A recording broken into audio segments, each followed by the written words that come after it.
আজ আমার রহস্য গল্পের রহস্যভেদী হলেন ফেলুদা ওরফে প্রদোষ মিত্র, যাকে সৃষ্টি করেছিলেন সত্যজিৎ রায়, যিনি ছিলেন অনন্য সাধারণ প্রতিভার অধিকারী, অস্কার বিজয়ী একজন বিশ্ববন্দিত চলচ্চিত্রকার। তিনি জন্মগ্রহণ করেছিলেন 1921 সালের 2রা মে কলকাতায় এবং তার মৃত্যু হয় 1992 সালের 23শে এপ্রিল কলকাতায়। তার প্রতি গভীর শ্রদ্ধা নিবেদন করে শুরু করছি আজকের গল্প গোসাইপুর সরগরম।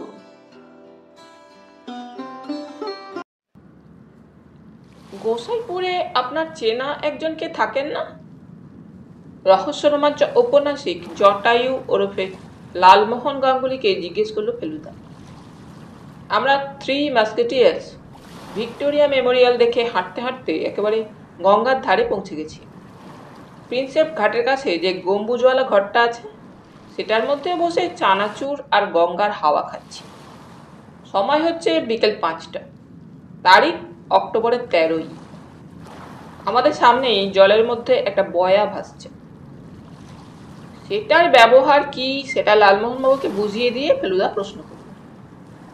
ভদ্রলোক বললেন, আছে বই কি, তুলসী বাবু, তুলসীচরণ দাশগুপ্ত, এথিনিয়ামে অঙ্ক আর জিওগ্রাফি পড়াতেন। রাজা দীনেন্দ্র স্ট্রিটে থাকতেন, এখন রিটায়ার করে চলে গেছেন গোসাইপুর। ওখানে পৈতৃক বাড়ি আছে। ভদ্রলোক তো কতবার আমাকে যাবার জন্য লিখেছেন। আমার বিশেষ ভক্ত, জানেন তো। নিজেও গল্প টল্প লেখেন ছোটদের জন্য। সন্দেশে গোটা দুই বেরিয়েছে। কিন্তু হঠাৎ গোসাইপুর কেন? ওখান থেকে একটা চিঠি এসেছে। লিখেছেন জীবনলাল মল্লিক, শ্যামলাল মল্লিক, দস্যপুত্র জীবনলাল।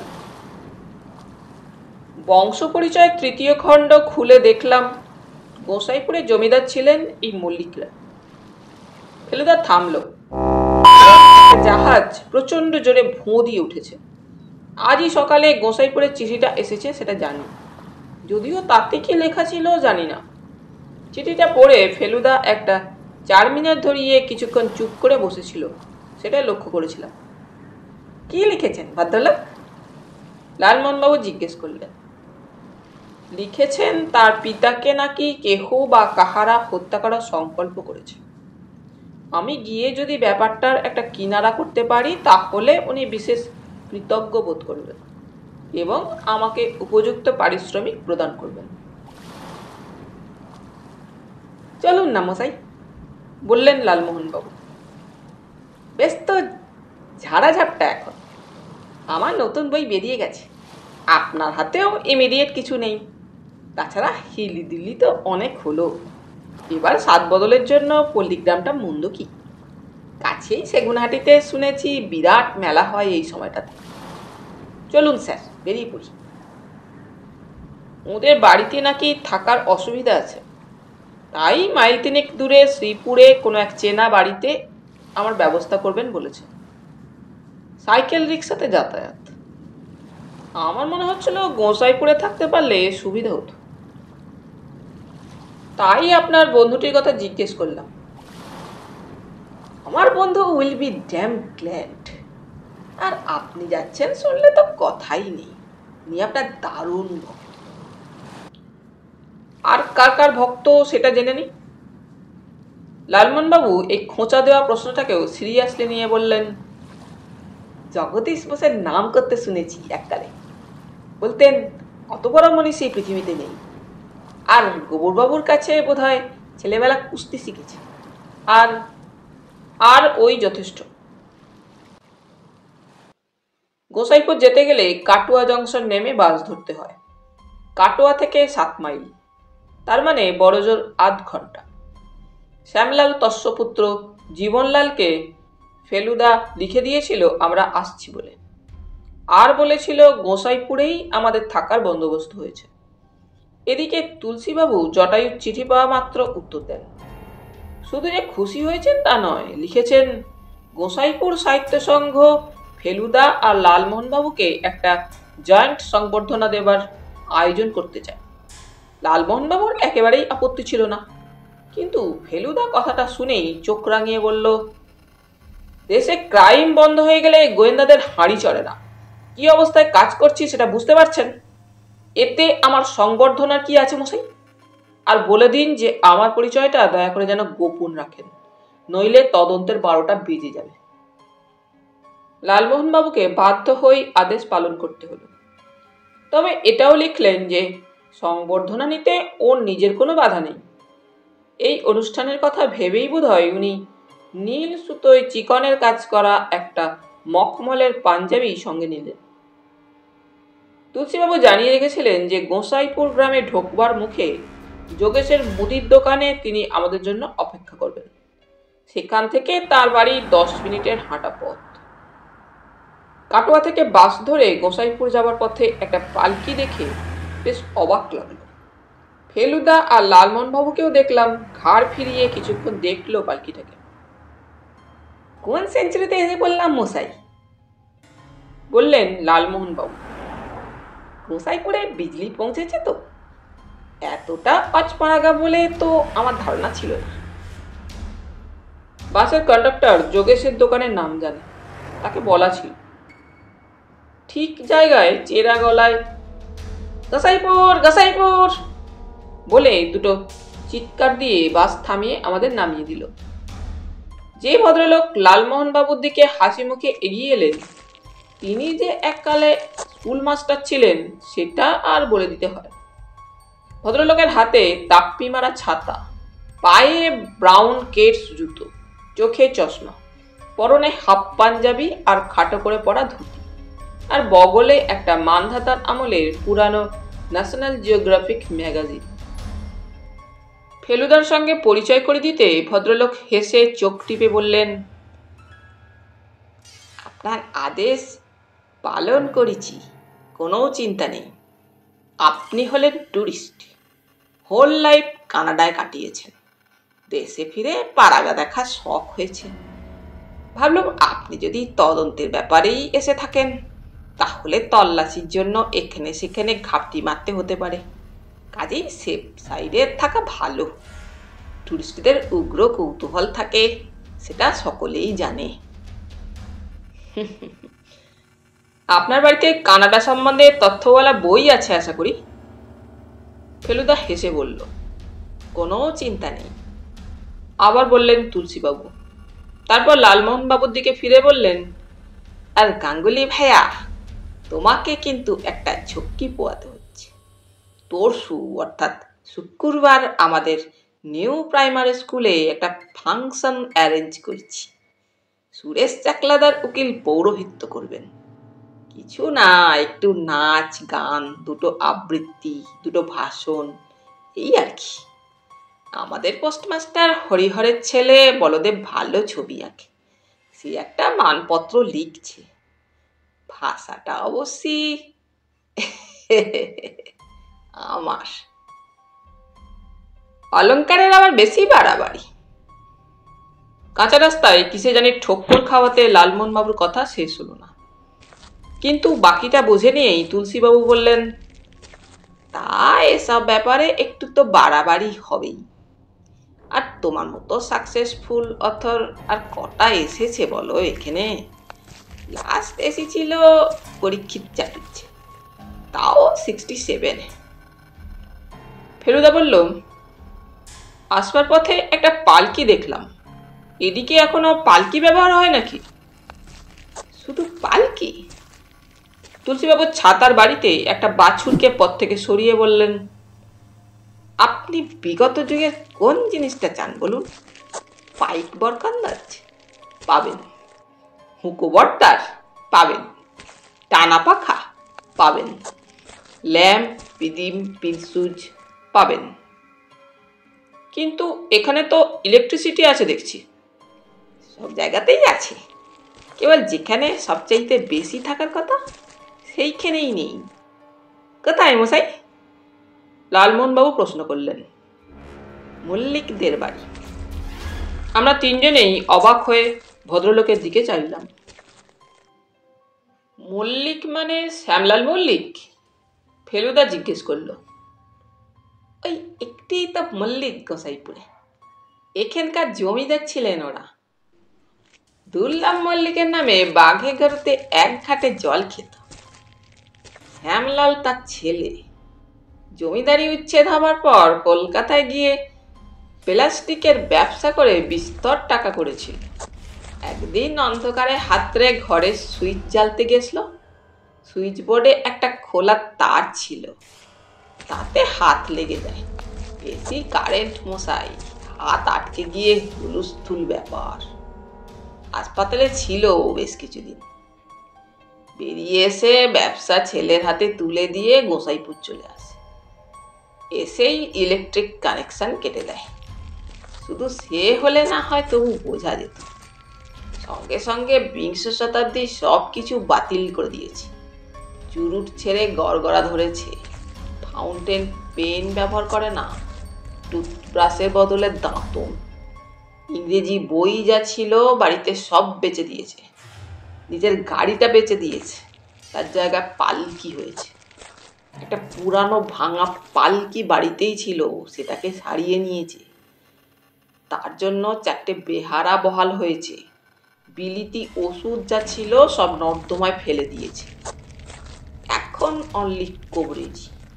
ফাঁকতালে তারক কোভরেজের কপাল ফিরে গেছে। আরও কত কি যে করেছে তার হিসেব নেই। এখানে যখন এসেছেন তখন আলাপ হবে নিশ্চয়ই, তখন সব জানতে পারবেন। আলাপ না হয়ে উপায় নেই, বলল ফেলুদা। আমি এসেছি ওর ছেলের কাছ থেকে তলব পেয়ে। হ্যাঁ, তার ছেলে কদিন হলো এসেছে বটে, কিন্তু রহস্যটা কি? শ্যামলাল মল্লিককে খুন করার চেষ্টা চলছে বলে কোনো খবর আপনার কানে এসেছে কি? তুলসীবাবু কথাটা শুনে বেশ অবাক হলেন। কই, তেমন কিছু তো শুনিনি। তা খুন করার কথাই যদি বলেন, তার জন্যে বাইরের লোকের দরকার কি? ঘরেই তো রয়েছে। কিরকম? ওই যিনি আপনাকে তলব দিয়েছেন, তার সঙ্গে বাপের তো বনিবনা নেই একদম। এখানে এলেই তো ঝগড়াঝাটি হয়। অবশ্যই আমি জীবনলালকে দোষ দিই না। ওরকম উদ্ভট খেয়াল যে বাপের, তাকে কোন ছেলে মানবে বলুন? জীবনলালকে তো এসে এই বাড়িতেই থাকতে হয়। ওই ভূতের বাড়িতে মাথা ঠিক রাখা খুব মুশকিল। 1 বিঘে জমির উপর তুলসীবাবুর কোঠা বাড়ি। বললেন, বয়স নাকি প্রায় 100। বাপ ঠাকুরদা দুজনেই মুক্তারি করতেন। বাড়িটা ঠাকুরদাই বানিয়েছেন। তুলসীবাবুর স্ত্রী কলকাতাতেই মারা গেছেন। একটি মেয়ের বিয়ে হয়ে গেছে। তার স্বামী লোহা লক্করের ব্যবসা করে আজিমগঞ্জে। 2 ছেলের একজনের সাইন পেন্টিংয়ের ব্যবসা আছে কলকাতায়, আর একজন ওষুধের সেলসম্যান। এখানে তুলসীবাবু একাই থাকেন। তবে কি জানেন, পাড়া গায়ে একা মনে হয় না। এখানে সবাই পরস্পরের খোঁজ খবর রাখে। রোজই দেখা হয়, মেলামেশাটা অনেক বেশি। বিকেল 4টে নাগাদ তুলসীবাবুর বাড়িতে পৌঁছে হাত মুখ ধুয়ে প্রথমেই চায়ের আয়োজন হলো। ফেলুদার সঙ্গে ভালো চা এনেছিল, কারণ ওই একটা ব্যাপারে ও সত্যি খুঁতখুঁতে। অবশ্যই সে চা সকলেই খেলো, আর তার সঙ্গে চিড়ে নারকেল। জোগাড় যন্ত্র করল তুলসীবাবুর চাকর গঙ্গা। একতলার 2টো ঘরের একটাতে তুলসীবাবু নিজে থাকেন। দোতলার ছাতে একটা বড় ঘর, তাতে 3টে তক্তপোষ পেতে আমাদের জন্য বন্দোবস্ত করা হয়েছে। এ ঘর নাকি তুলসীবাবুর মেয়ে জামাই তাদের ছেলেপুলে নিয়ে বছরে একবার করে এসে থেকে যায়। চা খেতে খেতে ফেলুদা বলল, আমাকে কিন্তু একবার ওই বিজলিবিহীন বাড়িতে যেতে হবে জীবনবাবুর সঙ্গে দেখা করতে। ওকে লিখে জানিয়েছি যে 5:30 নাগাদ যাব। তুলসীবাবু বললেন, তা বেশ তো, আমি পৌঁছে দেবক্ষণ। মল্লিক বাড়ি 5-7 মিনিটের পথ। তবে গাঙ্গুলি ভাইয়াকে আমি ছাড়ছি না। আজ সন্ধ্যেবেলা কিছু লোক আসবে আমার এখানে, একটু সাদালাপ করতে চান সাহিত্যিকের সঙ্গে। মিত্তিমশাই ঘন্টা খানেকের মধ্যেই ফিরে আসবেন তো? কেন বলুন তো? একবার আত্মারামবাবুর ওখানে আপনাকে নিয়ে যেতে চাই। উনি গোসাইপুরের একটি অ্যাট্রাকশন। আত্মারামবাবু? আসল নাম অবশ্যই মৃগেন ভট্টাচার্য। আত্মা টাত্মা নিয়ে চর্চা করেন, তাই এখানকার কয়েকজন নাম দিয়েছে আত্মারাম। আমি দিইনি কিন্তু। আমার ধারণা ভদ্রলোকের মধ্যে সত্যি আছে। আত্মা নিয়ে চর্চাটা যে কি সেটা আর জিজ্ঞেস করা হলো না, কারণ ঠিক তখনই আবার দেখতে পেলাম পালকিটাকে। আমরা বাইরের দাওয়ায় বসে চা চিড়ে খাচ্ছিলাম, সামনেই রাস্তা, আর সেই রাস্তা দিয়েই পালকিটা আসছে। এবার দেখতে পেলাম যে ভিতরে একজন লোক বসে আছে। আরে, পালকিতে জীবনবাবু বলেই মনে হচ্ছে, বললেন তুলসীবাবু। ভিতরে ভদ্রলোক পালকির দরজা দিয়ে বাইরে উঁকি মারছিলেন। বেহারাগুলো ঠিক গল্পে যেরকম পড়া যায় সেইভাবে হুম হাম শব্দ করতে করতে এগোচ্ছিল। এমন সময় শব্দের সঙ্গে সঙ্গে পালকিটাও থেমে গেল। পালকি মাটিতে নামতেই তার ভিতর থেকে একজন বছর 35-এর ভদ্রলোক বেশ কষ্ট করে বাইরে বেরিয়ে আরো খানিকটা কষ্ট করে উঠে দাঁড়ালেন। সমস্ত ব্যাপারটা বেমানান, কারণ ভদ্রলোকের স্মার্ট কলকাতিয়া চেহারা, গায়ে বুশ শার্ট আর টেরিলিনের প্যান্ট। মিস্টার মিত্তির? ফেলুদার দিকে এগিয়ে এসে হাসি মুখে প্রশ্ন করলেন ভদ্রলোক। আগে হ্যাঁ, আমার নাম জীবনলাল মল্লিক। বুঝেছি, ইনি আমার বন্ধু মিস্টার গাঙ্গুলি, আর এ হলো আমার খুড়তুতো ভাই তপেশ। তুলসীবাবুর সঙ্গে বোধহয় আপনার পরিচয় আছে। জীবনবাবু পালকিটা ছেড়ে দিয়ে বললেন, আমার বাড়ি মিনিট 5-এর হাঁটা পথ, আসবেন একবারটি। আপনাদের চা খাওয়া হয়েছে? একটু কথা ছিল। লালমোহনবাবু রয়ে গেলেন। আমি আর ফেলুদা ভদ্রলোকের সঙ্গে মল্লিক বাড়ি রওনা দিলাম। রাস্তা ছেড়ে একটা বাঁশ বনে ঢুকে বুঝলাম এটা শর্টকাট। জীবনবাবু বললেন, কলকাতায় একটা টেলিফোন করার দরকার ছিল, তাই স্টেশনে যেতে হলো। পালকি ছাড়া গতি নেই বুঝি? জীবনবাবু ফেলুদার দিকে আর চোখে চেয়ে বললেন, আপনাকে তুলসীবাবু বলেছেন, বুঝতে পারছি। হ্যাঁ, বলছিলেন ইলেকট্রিক শকের পরিণাম। পরিণামটা গোড়ায় এত ভয়াবহ ছিল না, আক্রোশটা ছিল শুধু ইলেকট্রিসিটির বিরুদ্ধে। এখন কি দাঁড়িয়েছে সেটা আমাদের বাড়ি গেলেই বুঝতে পারবেন। আপনি এখানে প্রায়ই আসেন? 2 মাসে একবার। আমাদের একটা ব্যবসা আছে, সেটা এখন আমাকেই দেখতে হয়, সেই নিয়ে কথা বলতেই আসি। তাহলে ব্যবসায় এখনো ইন্টারেস্ট আছে আপনার বাবার? মোটেই না, কিন্তু আমি সেটা চাই না। আমি আপ্রাণ চেষ্টা করতে চলেছি যাতে উনি আবার স্বাভাবিক অবস্থায় ফিরে আসেন। কোনো আশা দেখছেন কি? এখনো না।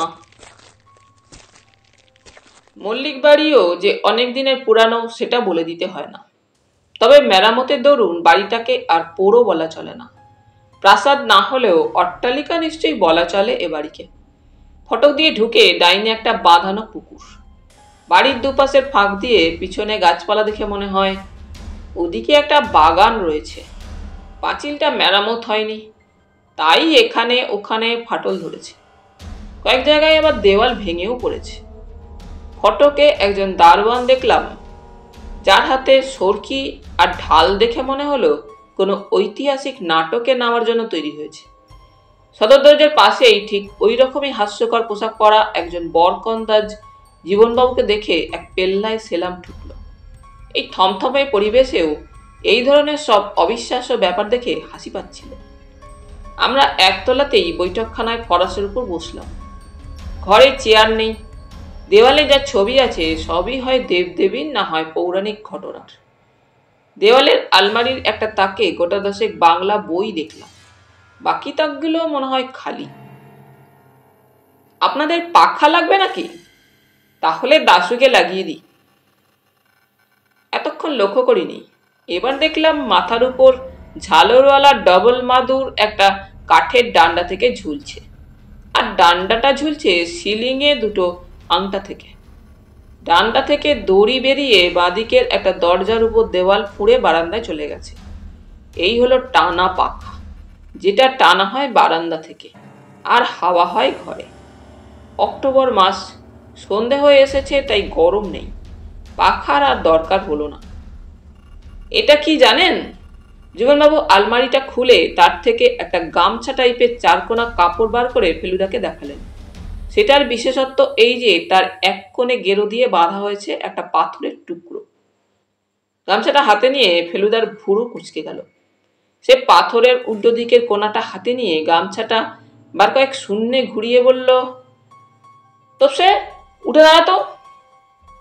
আমি দাঁড়ালাম, আর সেই সঙ্গে ফেলুদাও দাঁড়ালো আমার থেকে হাত তিনেক দূরে। তারপর গামছা হাওয়ায় ঘুরিয়ে হাতে ধরা অবস্থাতেই জাল ফেলার মতো করে আমার দিকে ছুঁড়ে দিল, আর সঙ্গে সঙ্গে পাথরের দিকটা আমার গলায় পেঁচিয়ে গেল। ঠগি, আমি বলে উঠলাম। ফেলুদাই বলেছিল এককালে আমাদের দেশে ঠগিদের দস্যুগিরির কথা। তারা ঠিক এইভাবেই পথচারীদের গলায় ফাঁস দিয়ে হ্যাচকা টানে তাদের খুন করে সর্বস্ব লুট করে দিত। ফেলুদা অবশ্যই গামছা ধরে টান দেয়নি। সে তখনই প্যাচ খুলে নিয়ে ফরাসে বসে বলল, এ জিনিস আপনি কোথায় পেলেন? মাঝরাত্রিরে বাবার ঘরের জানালা দিয়ে ছুঁড়ে ফেলেছিল কেউ। কবে? আমি আসার কয়েকদিন আগে। এত পাহারা সত্ত্বেও এটা হয় কি করে? পাহারা? জীবনবাবু হেসে উঠলেন।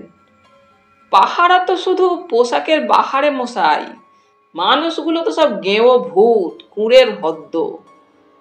আর তারাও তো বুঝতে পারে বাবুর ভীমরতি ধরেছে। কাজ যা করে সে তো শুধু নাম কাবাস্তে। নেহাত বাড়িতে ডাকাত পড়েনি তাই, নইলে বোঝা যেত কার দূর কত দূর। এ বাড়িতে আর কে কে থাকেন জানতে পারি কি?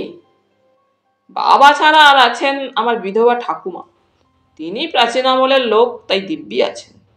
তাছাড়া আছেন ভোলানাথ বাবু, একে বাজার সরকার বলতে পারেন, ম্যানেজার বলতে পারেন। বাবার 5 মাস খাটা, দেখাশোনা করা সব ইনিই করেন।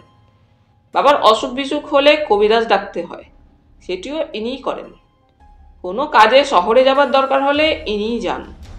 ব্যাস, এছাড়া আর কেউ নেই।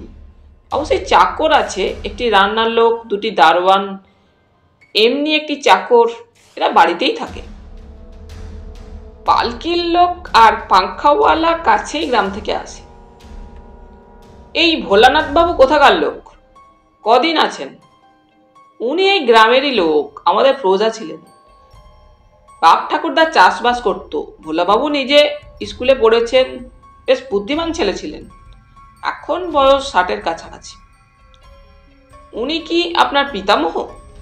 ফেলুদা দেওয়ালে একটা ছবি দেখিয়ে প্রশ্ন করল।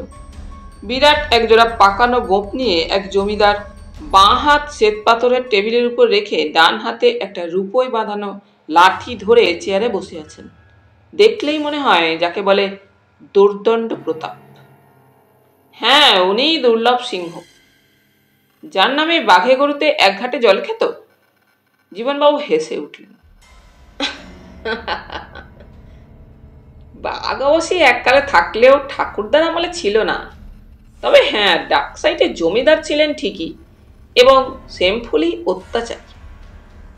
একজন চাকর একটা ট্রেতে করে একটা পেয়ালা আর 2টো গ্লাসে কি যেন নিয়ে এলো।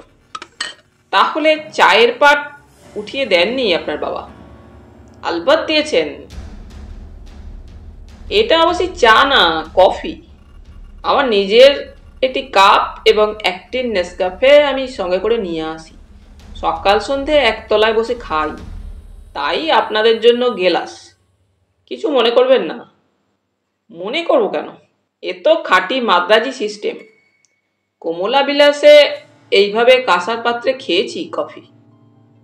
দোতলা থেকে মাঝে মাঝেই একটা খটাস খটাস শব্দ শুনতে পাচ্ছিলাম। সেটা যে কিসের শব্দ সেটা ফেলুদার প্রশ্ন থেকে বুঝতে পারলাম। আপনার বাবা বুঝি খড়ম ব্যবহার করেন? জীবনবাবু একটু হেসে বললেন, সেটাই স্বাভাবিক নয় কি? এই ঠগির গামছা ছাড়া আর কি থেকে আপনার ধারণা হলো যে আপনার বাবার জীবন বিপন্ন? জীবনবাবু এবার তার পকেট থেকে একটা কাগজ বার করে ফেলুদাকে দিলেন। তাতে গোটা গোটা পেন্সিলের অক্ষরে লেখা, তোমার পূর্বপুরুষের পাপের প্রায়শ্চিত্ত স্বরূপ তোমার প্রাণদণ্ডের আদেশ রইল, অতএব প্রস্তুত থেকো। এটা এসেছে 5ই অক্টোবর আমি আসার আগের দিন। পোস্ট করা হয়েছিল কাটোয়া থেকে। এখান থেকে যে কেউ গিয়ে ডাকে ফেলে আসতে পারে। কিছু মনে করবেন না, পূর্বপুরুষের পাপটা কি সে ব্যাপারে কিছু আলোকপাত করতে পারলে সুবিধে হতো। বুঝতেই তো পারছেন, বললেন জীবনবাবু। একটা জমিদার বংশের ইতিহাসে অন্যায়ের তো কত রকম দৃষ্টান্ত থাকতে পারে। কোন পাপের কথা বলছে সেটা কি করে বলি বলুন। আমার ঠাকুরদা দুর্লভ মল্লিকই তো কত রকম অত্যাচার করেছেন প্রজাদের উপর। এটা পেয়ে পুলিশে খবর দিলেন না কেন? দুটো কারণে, একটু ভেবে বললেন জীবনবাবু। এক, এখানে আপনাকে কেউ চিনবে না, তাই যে লোক হুমকি দিচ্ছে সে সাবধানতা অবলম্বন করার অতটা তাগিদ অনুভব করবে না। দুই, পুলিশ এলে প্রথমে আমাকে সন্দেহ করবে। আমরা দুজনে জিজ্ঞাসু দৃষ্টিতে চাইলাম ভদ্রলোকের দিকে। জীবনবাবু বলে চললেন, বাবার এই অদ্ভুত পরিবর্তনের পর থেকে আমার সঙ্গে তার আর বনিবনা নেই। আমরা শহুরে মানুষ, বিজ্ঞানের অবদানগুলো অত সহজে বর্জন করা আমাদের চলে না মশাই। এটা ঠিক যে ইলেকট্রিক শকের ফলে বাবা মানসিক শকও পেয়েছিলেন সাংঘাতিক। ঘটনাটা ঘটে 5 বছর আগে। আমি আর বাবা অফিস থেকে ফিরে একসঙ্গে বৈঠকখানায় ঢুকি। অন্ধকারে বাতি জ্বালতে গিয়ে সুইচ বোর্ডে একটা খোলা তারে বাবার হাত আটকে যায়। বাইরেটা ছিল মেন সুইচ, আমি দৌড়ে গিয়ে 5 সেকেন্ডের মধ্যে অফ করি। তবু কেন জানি বাবার ধারণা হয় যে আমি ব্যাপারটা আরো তাড়াতাড়ি করতে পারতাম। সেই তখন থেকে। যাই হোক, এখানে এলেই কথা কাটাকাটি হয়। একবার তো রেগে গিয়ে একটা জ্বলন্ত কেরোসিনের ল্যাম্প ছুঁড়ে ফেলে দিই। তার ফলে ফরাসে আগুন টাগুন ধরে হুলস্থুল ব্যাপার। পাড়া গাঁতে খবরটা রটে যায়। তারপর থেকে সবাই জানে শ্যাম মল্লিকের সঙ্গে তার ছেলে সাপে নেউলে সম্পর্ক। কাজেই বুঝতেই পারছেন কেন পুলিশ ডাকিনি। অবশ্যই আপনাকে ডাকার আরেকটা কারণ হলো আপনার খ্যাতি। আর আমার বিশ্বাস একজন আধুনিক শহুরে লোক সমস্যাটা আরো ভালো বুঝতে পারবে। নেসক্যাফে শেষ হবার আগেই ঘরের ল্যাম্প চলে এসেছে। ওপারে পাঁচালিও বন্ধ হয়েছে। জীবনবাবু বললেন, আপনি বাবার সঙ্গে কি একবার দেখা করতে চান? সেটা হলে বন্ধ হতো না। সামান্য কটা ল্যাম্প লণ্ঠনের আলোয় এত বড় বাড়ির অনেকখানি যে অন্ধকার থেকে যাবে তাতে আর আশ্চর্য কি। সিঁড়ি দিয়ে ওঠার সময় জীবনবাবু পকেট থেকে ছোট্ট একটা টর্চ বার করে জেলে বললেন, এটাও লুকিয়ে আনা। শ্যামলাল মল্লিক তার নিজের ঘরে ফরাসে বসে তাকিয়ায় ঠেস দিয়ে গড়গড়ার নল হাতে নিয়ে বসে আছেন। জীবনবাবু আর নিচের ছবির দুর্লভবাবু, এই দুজনের সঙ্গেই ভদ্রলোকের চেহারার মিল আছে। হয়তো এই চেহারায় দুর্লভ সিংহের গোঁপ জুড়ে দিলে একেও ডাক সাইটে বলে মনে হয়। এই অবস্থায় দেখে ভয় করে না, যদিও কথা বললে গলার গম্ভীর স্বর মনে হয় রাগলে ভয়ঙ্কর হতে পারে। আপনি এবার আসুন, গম্ভীর গলায় বললেন শ্যামলাল বাবু। যাকে কথাটা বলা হলো তিনি ফরাসের এক কোণে বসেছিলেন। জীবনবাবু তাকে কবিরাজ তারক চক্রবর্তী বলে পরিচয় করিয়ে দিলেন। রোগা ডেগডেগে চেহারা, ঘন বুড়োর নিচে নাকের ওপর পুরু কাচের চশমা, নাকের নিচে একজোড়া পুরু গোঁপ। তারক চক্রবর্তী নমস্কার করে ঘর থেকে বেরিয়ে গেলেন। গোয়েন্দা দিয়ে কি হবে? শ্যামলাল মল্লিক ফেলুদার পরিচয় পেয়েই বিরক্তভাবে প্রশ্ন করলেন। এই চক্রান্তের কিনারা গোয়েন্দার কমও নয়। আমার শত্রু আমার ঘরেই আছে, এ কথা দুর্লভ মল্লিকের আত্মা বলে দিয়েছেন। সে কথা কাগজে লেখা আছে আমার কাছে। আত্মা ত্রিকালজ্ঞ, জ্যান্ত মানুষ সাহেবী কেতাব পড়ে তার চেয়ে বেশি জানবে কি করে। জীবনবাবু দেখলাম কথাটা শুনে কেমন জানি থতমত খেয়ে গেলেন। বুঝলাম তিনি ঘটনাটা জানেন না। আপনি কি মৃগাঙ্ক ভট্টাচার্যের বাড়িতে গিয়েছিলেন? আমি যাব কেন? সে এসেছিল, আমি তাকে ডেকেছিলাম। আমাকে এইভাবে বিব্রত করেছে কে সেটা আমার জানা ছিল, এখন জেনেছি। জীবনবাবু গম্ভীরভাবে বললেন, কবে এসেছিলেন মৃগাঙ্ক বাবু? তুমি আসার আগের দিন। কই, তুমি তো আমাকে বলনি। শ্যামলালবাবু কোনো উত্তর দিলেন না। তিনি কথার ফাঁকে ফাঁকে সমানে গড়গড়া টেনে চলেছেন। ফেলুদা বলল, দুর্লভ মল্লিকের আত্মা কি লিখে গেছেন সেটা দেখা যায় কি? ভদ্রলোক মুখ থেকে গড়গড়া নল সরিয়ে লাল চোখ করে ফেলুদার দিকে চাইলেন। তোমার বয়স কত হলো? ফেলুদা বয়স বলল। এই বয়সে এত আস্পর্ধা হয় কি করে? সে লেখার আধ্যাত্মিক মূল্য জানো তুমি?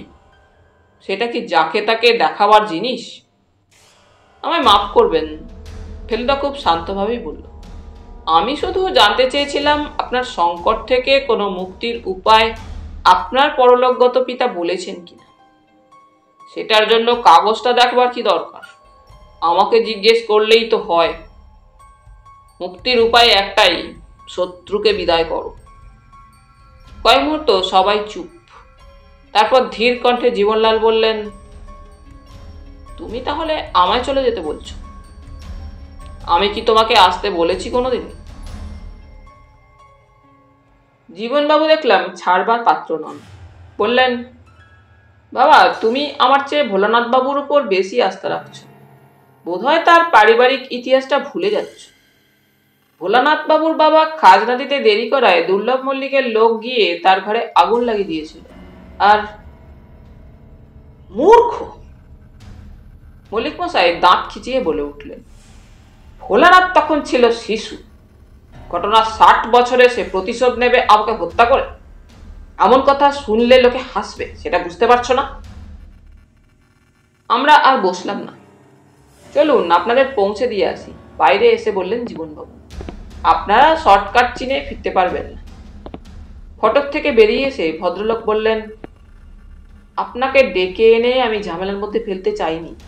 আপনাকে যেভাবে অপমানিত হতে হলো তার জন্য আমি অত্যন্ত লজ্জিত। গোয়েন্দাদের এসব ব্যাপারে লজ্জাবোধ থাকে না জীবনবাবু, বলল ফেলুদা। এখানে এসে আমার আদৌ আফসোস হচ্ছে না। এ নিয়ে আপনি চিন্তাই করবেন না। আমার কেবল আপনার সম্বন্ধেই ভাবনা হচ্ছে। একটা কথা আপনার বোঝা উচিত। হুমকি চিঠি পড়ে ভোলানাথ বাবুর কথা মনে হচ্ছে বলেই কিন্তু সন্দেহটা আরো বেশি করে আপনার উপর পড়ছে। কিন্তু গামছা আর চিঠি যখন আসে তখন তো আমি কলকাতায়, মিস্টার মিত্তির। ফেলুদা একটা ছোট্ট হাসি দিয়ে বলল, আপনার যে কোনো অনুচর নেই গোসাইপুরে, সেটা কি করে জানবো জীবনবাবু? আপনি আমাকে সন্দেহ করছেন? শুকনো ধরা গলায় প্রশ্ন করলেন জীবনবাবু। আমি এখনো কাউকেই সন্দেহ করছি না, কাউকে নির্দোষও ভাবছি না। তবে একটা কথা আমি আপনাকে জিজ্ঞেস করতে চাই, ভোলানাথ বাবু কিরকম লোক? জীবনবাবু এক মুহূর্ত চুপ করে থেকে বললেন, অত্যন্ত বিশ্বস্ত। এটা স্বীকার না করে উপায় নেই। কিন্তু তাই বলেই কি আমার উপর সন্দেহ করবে? শেষ প্রশ্নটা মরিয়া হয়ে করলেন জীবনবাবু। ফেলুদা বলল, জীবনবাবু, এখন আমাকে সম্পূর্ণ নিরপেক্ষভাবে সমস্ত ব্যাপারটা দেখতে হবে। এছাড়া উপায় নেই। এবং আপনাকে ধৈর্য ধরতে হবে। এছাড়া আপনারও উপায় নেই। অপরাধীকে রক্ষা করার রাস্তা আমার জানা নেই, কিন্তু যে নির্দোষ তাকে আমি বাঁচাবই। এতে জীবনবাবু আশ্বস্ত হলেন কিনা সেটা অন্ধকারে তার মুখ না দেখে বোঝা গেল না। বাষ্পটা ফুরিয়ে আসার মুখে ফেলুদা একটা প্রশ্ন করলো জীবনবাবুকে, আপনার বাবা তো খড়ম ব্যবহার করেন, খালি পায়ে হাঁটাহাঁটি করেন কি কখনো? বাড়ির বাইরে? বাড়ির ভিতরেই করেন না কখনো, তো বাড়ির বাইরে? এটা অবশ্যই নতুন কিছু নয়, চিরকালের ব্যাপার। পায়ের তলায় যেন মাটি দেখলাম, তাই জিজ্ঞেস করছি। আর একটা কথা, উনি মশারি ব্যবহার করেন না? নিশ্চয়ই, এখানে সবাই করে, করতেই হয়। কেন বলুন তো? আপনি বোধহয় ল্যাম্পের আলোয় ঠিক বুঝতে পারেননি। ওর সর্বাঙ্গে অসংখ্য মশার কামড়ের চিহ্ন। তাই বুঝি? বুঝলাম জীবনবাবু খেয়াল করেননি। সত্যি বলতে কি আমিও করিনি। কিন্তু বাবা তো মশারি ব্যবহার করেন। মশারি তো সাহেবদের জিনিস না, ওতে আপত্তি কি আছে? তাহলে বোধহয় ফুটো আছে, একটু দেখবেন তো। তুলসীবাবু আর জটায়ু আমাদের জন্য অপেক্ষা করছিলেন। এতক্ষণে ইলেকট্রিক লাইটে এসে যেন হাত ছেড়ে বাঁচলাম। লালমোহনবাবু বললেন, ভাবতে পারেন এই গণ্ডগ্রামে প্রায় 20 জনের মতো লোক পাওয়া গেল, যারা আমার 50%-এর বেশি বই পড়েছে। অবশ্যই সবাই যে কিনে পড়েছে তা নয়, 65% স্কুলের লাইব্রেরি থেকে নিয়ে পড়েছে। যারা কিনেছে তারা এসে বইয়ে সই নিয়ে গেল। তুলসীবাবু ফেলুদাকে বললেন, আপনার অপেক্ষাতেই বসে আছি, একবার আত্মারামের দর্শনটা করে নিন, বাদুরে কালি না হয় কাল দেখা যাবে। সেটা আবার কি? গোসাইপুরের আরেকটি অ্যাট্রাকশন। আপনারা যে বাঁশবন্দি এলেন, তারই ভেতরে একটি 200 বছরের পুরনো পোড়ো মন্দির, বিগ্রহ নেই, বহুদিন থেকেই বাদুরের বাসা হয়ে পড়ে আছে। এককালে খুব জাঁকের মন্দির ছিল। ভালো কথা, আপনার এই আত্মারাম বাবুটি এ গাঁয়েরই লোক? না, তবে রয়েছেন এখানে অনেকদিন, বছর 2 হলো ভদ্রলোকের এই ক্ষমতা প্রকাশ পায়। তাছাড়া জ্যোতিষও জানেন, খুব নাম ডাক, কলকাতা থেকে লোক এসে হাতটা দেখিয়ে যায়। পয়সা নেন? তা হয়তো নেন, কিন্তু এখানের কারোর কাছ থেকে কোনোদিন কিছু নিয়েছেন বলে শুনিনি। আত্মা নামান সোম আর শুক্রে, আজ শুধু দর্শনটা করিয়ে আনব। ফেলুদা দর্শনের ব্যাপারে দেখলাম কোনো আপত্তি করল না, কারণ পরিষ্কার, সে বুঝেছে মৃগেন ভট্টাচার্য এখন তদন্তের সঙ্গে জড়িয়ে গেছে। আমরা বেরিয়ে পড়লাম। বাইরে গাছপালার ফাঁক দিয়ে এ বাড়ি ও বাড়ির বিজলি আলো দেখা গেলেও অন্ধকারটা বেশ জমজমাট। চাঁদ এখনো ওঠেনি। ঝিঁঝি, পেঁচা, শেয়াল সব মিলিয়ে মনে হচ্ছিল এখানে শ্যাম মল্লিকের পালকি আর কেরোসিন ল্যাম্পই মানায় বেশি। লালমোহনবাবু বললেন, এর চেয়ে রহস্যময় আর রোমাঞ্চকর পরিবেশ তিনি আর দেখেননি। বললেন, যে উপন্যাসটার ছক কেটেছি, সেটা গোয়াটেমালায় ফেলবো ভাবছিল, এখন দেখছি গোসাইপুর প্রেফারেবল। তাও তো ঠগির ফাঁসটা দেখেননি, তাহলে বুঝতেন রোমাঞ্চ কাকে বলে। সে কি ব্যাপার মশাই? ফেলুদা সংক্ষেপে ঘটনাটা বলল, হুমকি চিঠির কথাটাও বলল। তুলসীবাবু মন্তব্য করলেন, মৃগেন ভট্টাচার্য যদি আত্মা আনিয়ে ওই কথাই বলে থাকে যে মল্লিক বাড়িতেই রয়েছেন শ্যাম মল্লিকের শত্রু, তাহলে সেটা মানতেই হবে। আপনার সারা গা চষে বেড়ানোর দরকার নেই। আমি মনে মনে বললাম, তুলসীবাবুর ভক্তির পাত্রের মধ্যে আর একজন লোক পাওয়া গেল, আত্মারাম মৃগেন ভট্টাচার্য। মৃগেনবাবুর বাড়িতেও দেখলাম ইলেকট্রিসিটি নেই, বোধহয় আবছা আলোয় আত্মা সহজে নামে তাই। ভদ্রলোকের চেহারাটা বেশ চোখে পড়ার মতো, দেখে বয়স বোঝার উপায় নেই। পাতলা চুলে পাক ধরেনি, যদিও চোখের কোলে আর থুতনির নিচে চামড়া কুচকে গেছে। নাক, চোখ, কপাল, পাতলা ঠোঁট, গায়ের রং সবই একেবারে কাশির টোলের পণ্ডিতের মতো, মানে যাকে বলে মার্কা মারা বামুন। পায়ের গুলি দেখে মনে হলো ভদ্রলোক এখন না হলেও এককালে প্রচুর হেঁটেছেন। বিজলি না থাকলেও এখানে চেয়ার টেবিলের অভাব নেই। ভট্টাচার্য মশাই নিজে তক্ত বসে বসে আছেন। সামনে 3টে টিনের আর একটা কাঠের চেয়ার ছাড়া দুপাশে 2টো বেঞ্চ রয়েছে। ডান দিকের বেঞ্চিতে একজন বছর 25-এর ছেলে বসে একটা পুরানো পাঁজির পাতা উল্টাচ্ছে। পরে জেনেছিলাম ও মৃগেনবাবুর ভাগ্নে নিত্যানন্দ, আত্মা নামানোর ব্যাপারে মামাকে সাহায্য করে। তুলসীবাবু ভট্টাচার্য মশাইকে ঢিপ করে একটা প্রণাম করে আমাদের দিকে দেখিয়ে বললেন, কলকাতা থেকে এলেন এরা, আমার বন্ধু, নিয়ে এলাম আপনার কাছে। গোসাইপুর কাকে নিয়ে গর্ব করে সেটা এদের জানা উচিত নয় কি? মৃগাঙ্কবাবু ঘাট তুলে আমাদের দেখে চেয়ারের দিকে দেখিয়ে দিলেন। আমরা 3 জনে বসলাম, তুলসীবাবু দাঁড়িয়ে রইলেন। মৃগাঙ্কবাবু হঠাৎ টান হয়ে পদ্মাসন করে বসে মিনিট খানেক চোখ বুজে চুপ করে রইলেন। তারপর সেই অবস্থাতেই বললেন, সন্ধ্যা শশী বন্ধুটি কোনজন? আমরা সবাই চুপ। ফেলুদার চোখ পুচকে গেছে।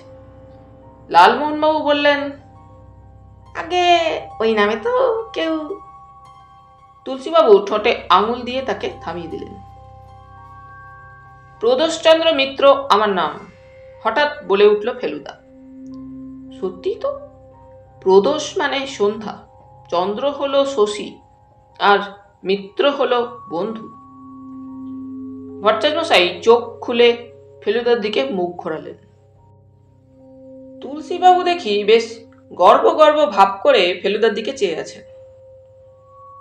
বুঝলে তুলসীচরণ, বললেন ভট্টাচার্যমশাই, কিছুদিন পরে আর আত্মার প্রয়োজন হবে না। আমার নিজের মধ্যেই ক্রমে ত্রিকাল দর্শনের শক্তি জাগছে বলে অনুভব হচ্ছে। অবশ্যই আরো কয়েক বছর লাগবে। ওর পেশাটা কি বলুন তো? তুলসীবাবু ফেলুদার দিকে দেখিয়ে প্রশ্নটা করলেন। ইতিমধ্যে একজন বাইরের লোক এসে ঢুকেছে। তার সামনে ফেলুদা যে গোয়েন্দা, এই খবরটা বেরিয়ে পড়লে মোটেই ভালো হবে না। সেটা আর বলার দরকার নেই, বলল ফেলুদা। তুলসীবাবু নিজের অসাবধানতার ব্যাপারটা বুঝে ফেলে জিভ কেটে কথা ঘুরিয়ে বললেন, শুক্রবার আর একবার আপনার এখানে নিয়ে আসবো ওদের। আজ কেবল দর্শনটা করিয়ে গেলাম। মৃগাঙ্কবাবুর চোখ এখনো ফেলুদার দিকে। একটু হেসে বললেন, সূক্ষ্ম শাল শস্যের কাজে এসেছেন আপনি। এই কথা বললে আপনি ছাড়া আর কেউ বুঝবে কি? আপনি অকারণে বিচলিত হচ্ছেন। ভদ্রলোকের কাছ থেকে বিদায় নিয়ে বাইরে এসে ফেলুদা বলল, চতুর লোক, এর পসার জমবে না তো কার জমবে? সূক্ষ্ম শাল শস্য কি মশাই? লালমোহনবাবু জিজ্ঞাসা করলেন। সন্ধ্যা শশী বন্ধু তো তাও অনেক কষ্টে বুঝলাম, তাও আপনি নিজের নামটা বললেন বলে। সূক্ষ্ম হলো অনু, শাল দন্ত স হলো সন, আর শস্য হলো ধান, তিনে মিলে অনুসন্ধান। লালমোহনবাবু ক্ল্যাপ দিয়ে বলে উঠলেন, লোকটা শুধু গণনা জানে না, হেয়ালিও জানে। আশ্চর্য। কে যেন এদিকেই আসছে। হাতের লণ্ঠনটা দোলার ফলে তার নিজের ছায়াটা সারা রাস্তা ঝাঁট দিতে দিতে এগিয়ে আসছে। তুলসীবাবু হাতে টর্চ তুলে তার মুখে ফেলে বললেন, ভট্টাচার্যের ওখানে বুঝি? কি ব্যাপার, ঘন ঘন দর্শন? ভদ্রলোক একটু হেঁ হেঁ ভাব করে কিছু না বলে আমাদের পাশ কাটিয়ে চলে গেলেন। ভোলানাথবাবু বললেন, তুলসীবাবু ভট্টাচার্য মশাইয়ের লেটেস্ট ভক্ত। মাঝে একদিন ওর বাড়িতে গিয়ে কার জানি আত্মা নামিয়েছেন। রাত্রে তুলসীবাবুর দাওয়ায় বসে 3 রকম তরকারি, মুগের ডাল আর ডিমের ডালনা দিয়ে দিব্যি ভোজ হলো। তুলসীবাবু বললেন যে এখানকার টিউবওয়েলের জলটায় নাকি খুব খিদে হয়। খাওয়া দাওয়া করে বাইরের দাওয়ায় বসে তুলসীবাবুর কাছে ওর মাস্টারি জীবনের গল্প শুনে যখন দোতলায় শুতে এলাম, তখন ঘড়ি বলছে 9:30, কিন্তু মনে হচ্ছে যেন মাঝরাত্রির। আমরা মশারি সমেত বিছানাপত্র সব নিয়ে এসেছিলাম। ফেলুদা বলল, ওডোমস মেখে শোবো, মশারির দরকার নেই। আমি লক্ষ্য করেছি গত 1.5 ঘন্টায় ও একবার কেবল গঙ্গার রান্নার প্রশংসা ছাড়া আর কোনো কথা বলেনি। এত চট করে ওকে চিন্তায় ডুবে যেতে এর আগে কখনো দেখিনি।